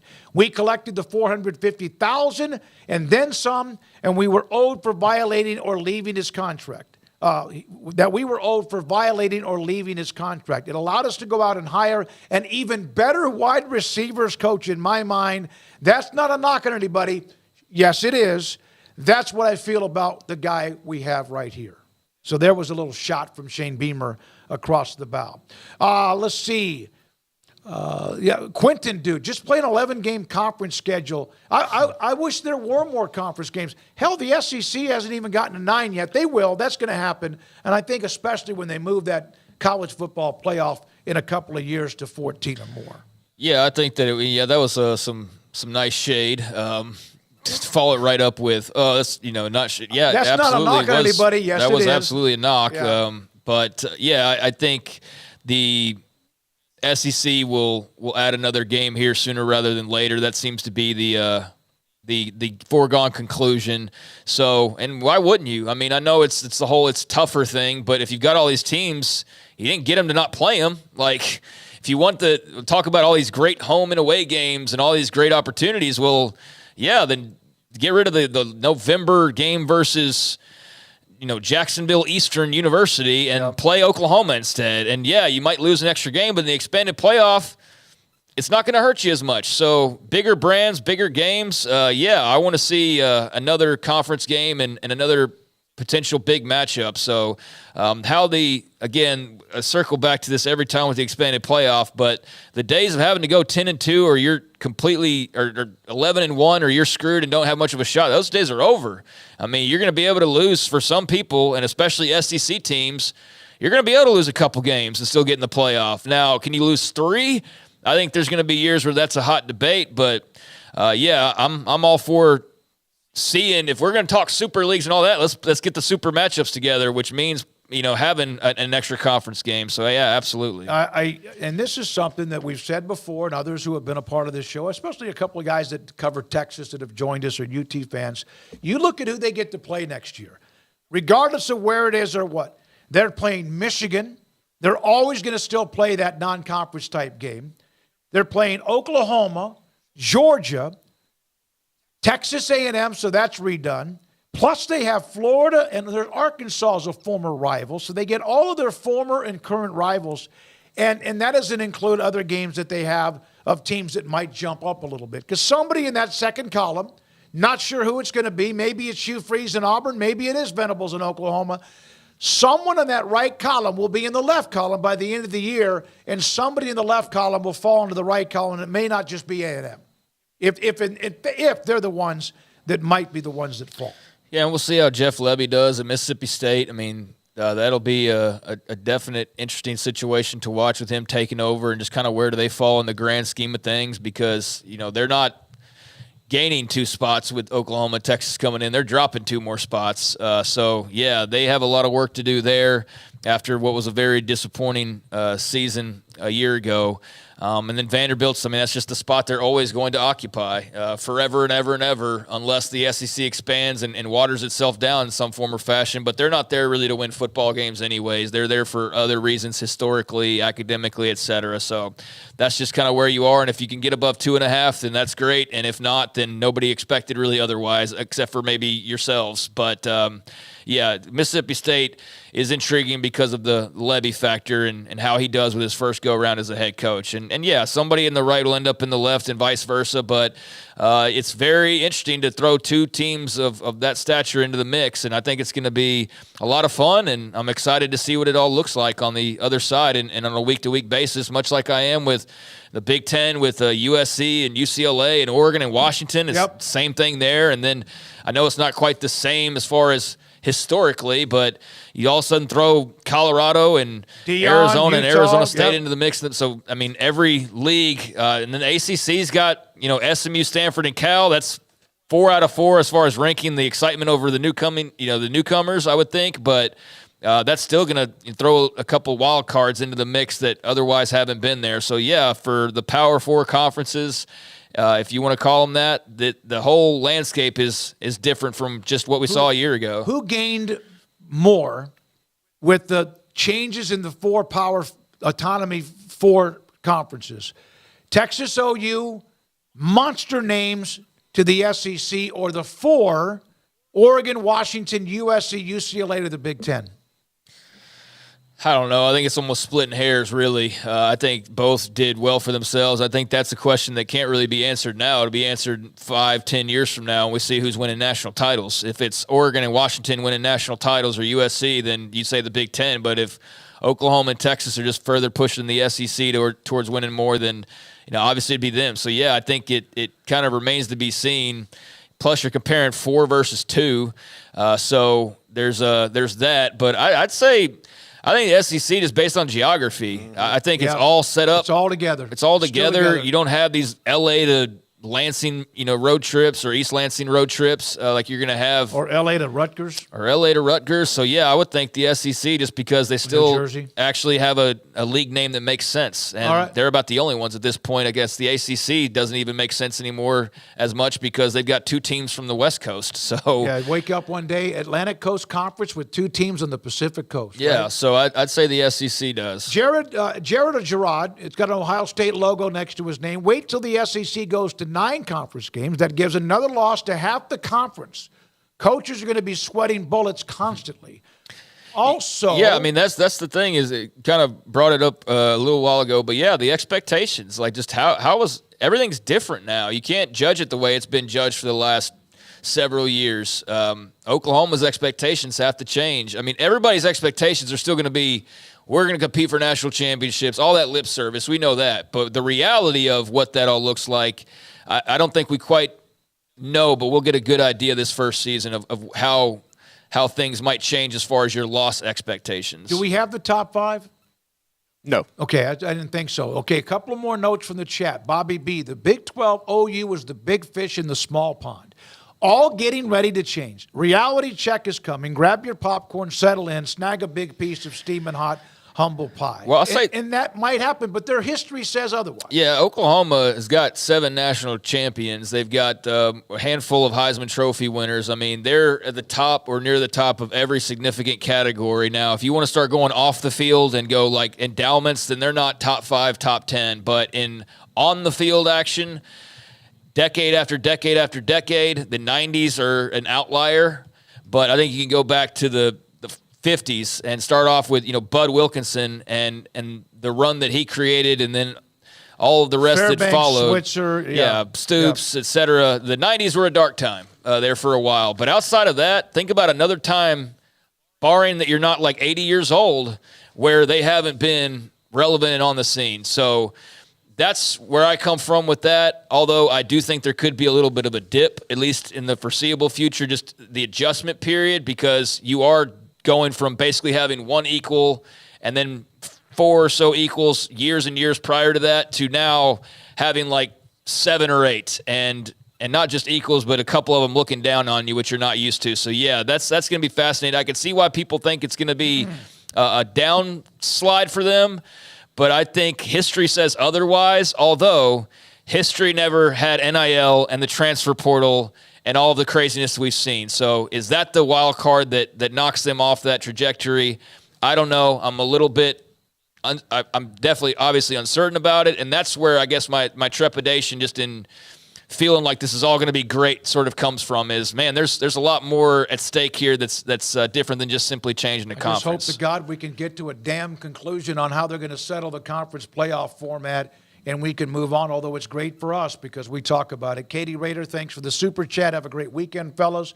See y'all later. Stay safe. Thank you, Mr. Guy, Quentin, Dude, everybody. Cougar Tracks, Alan, retired, everybody. We appreciate you in the super chat. Super chat again. Thanks to Katie Rader for what you just did by sending us that to wrap up the show.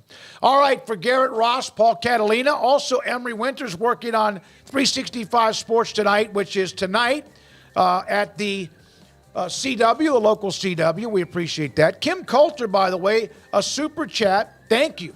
Adam got me to thinking.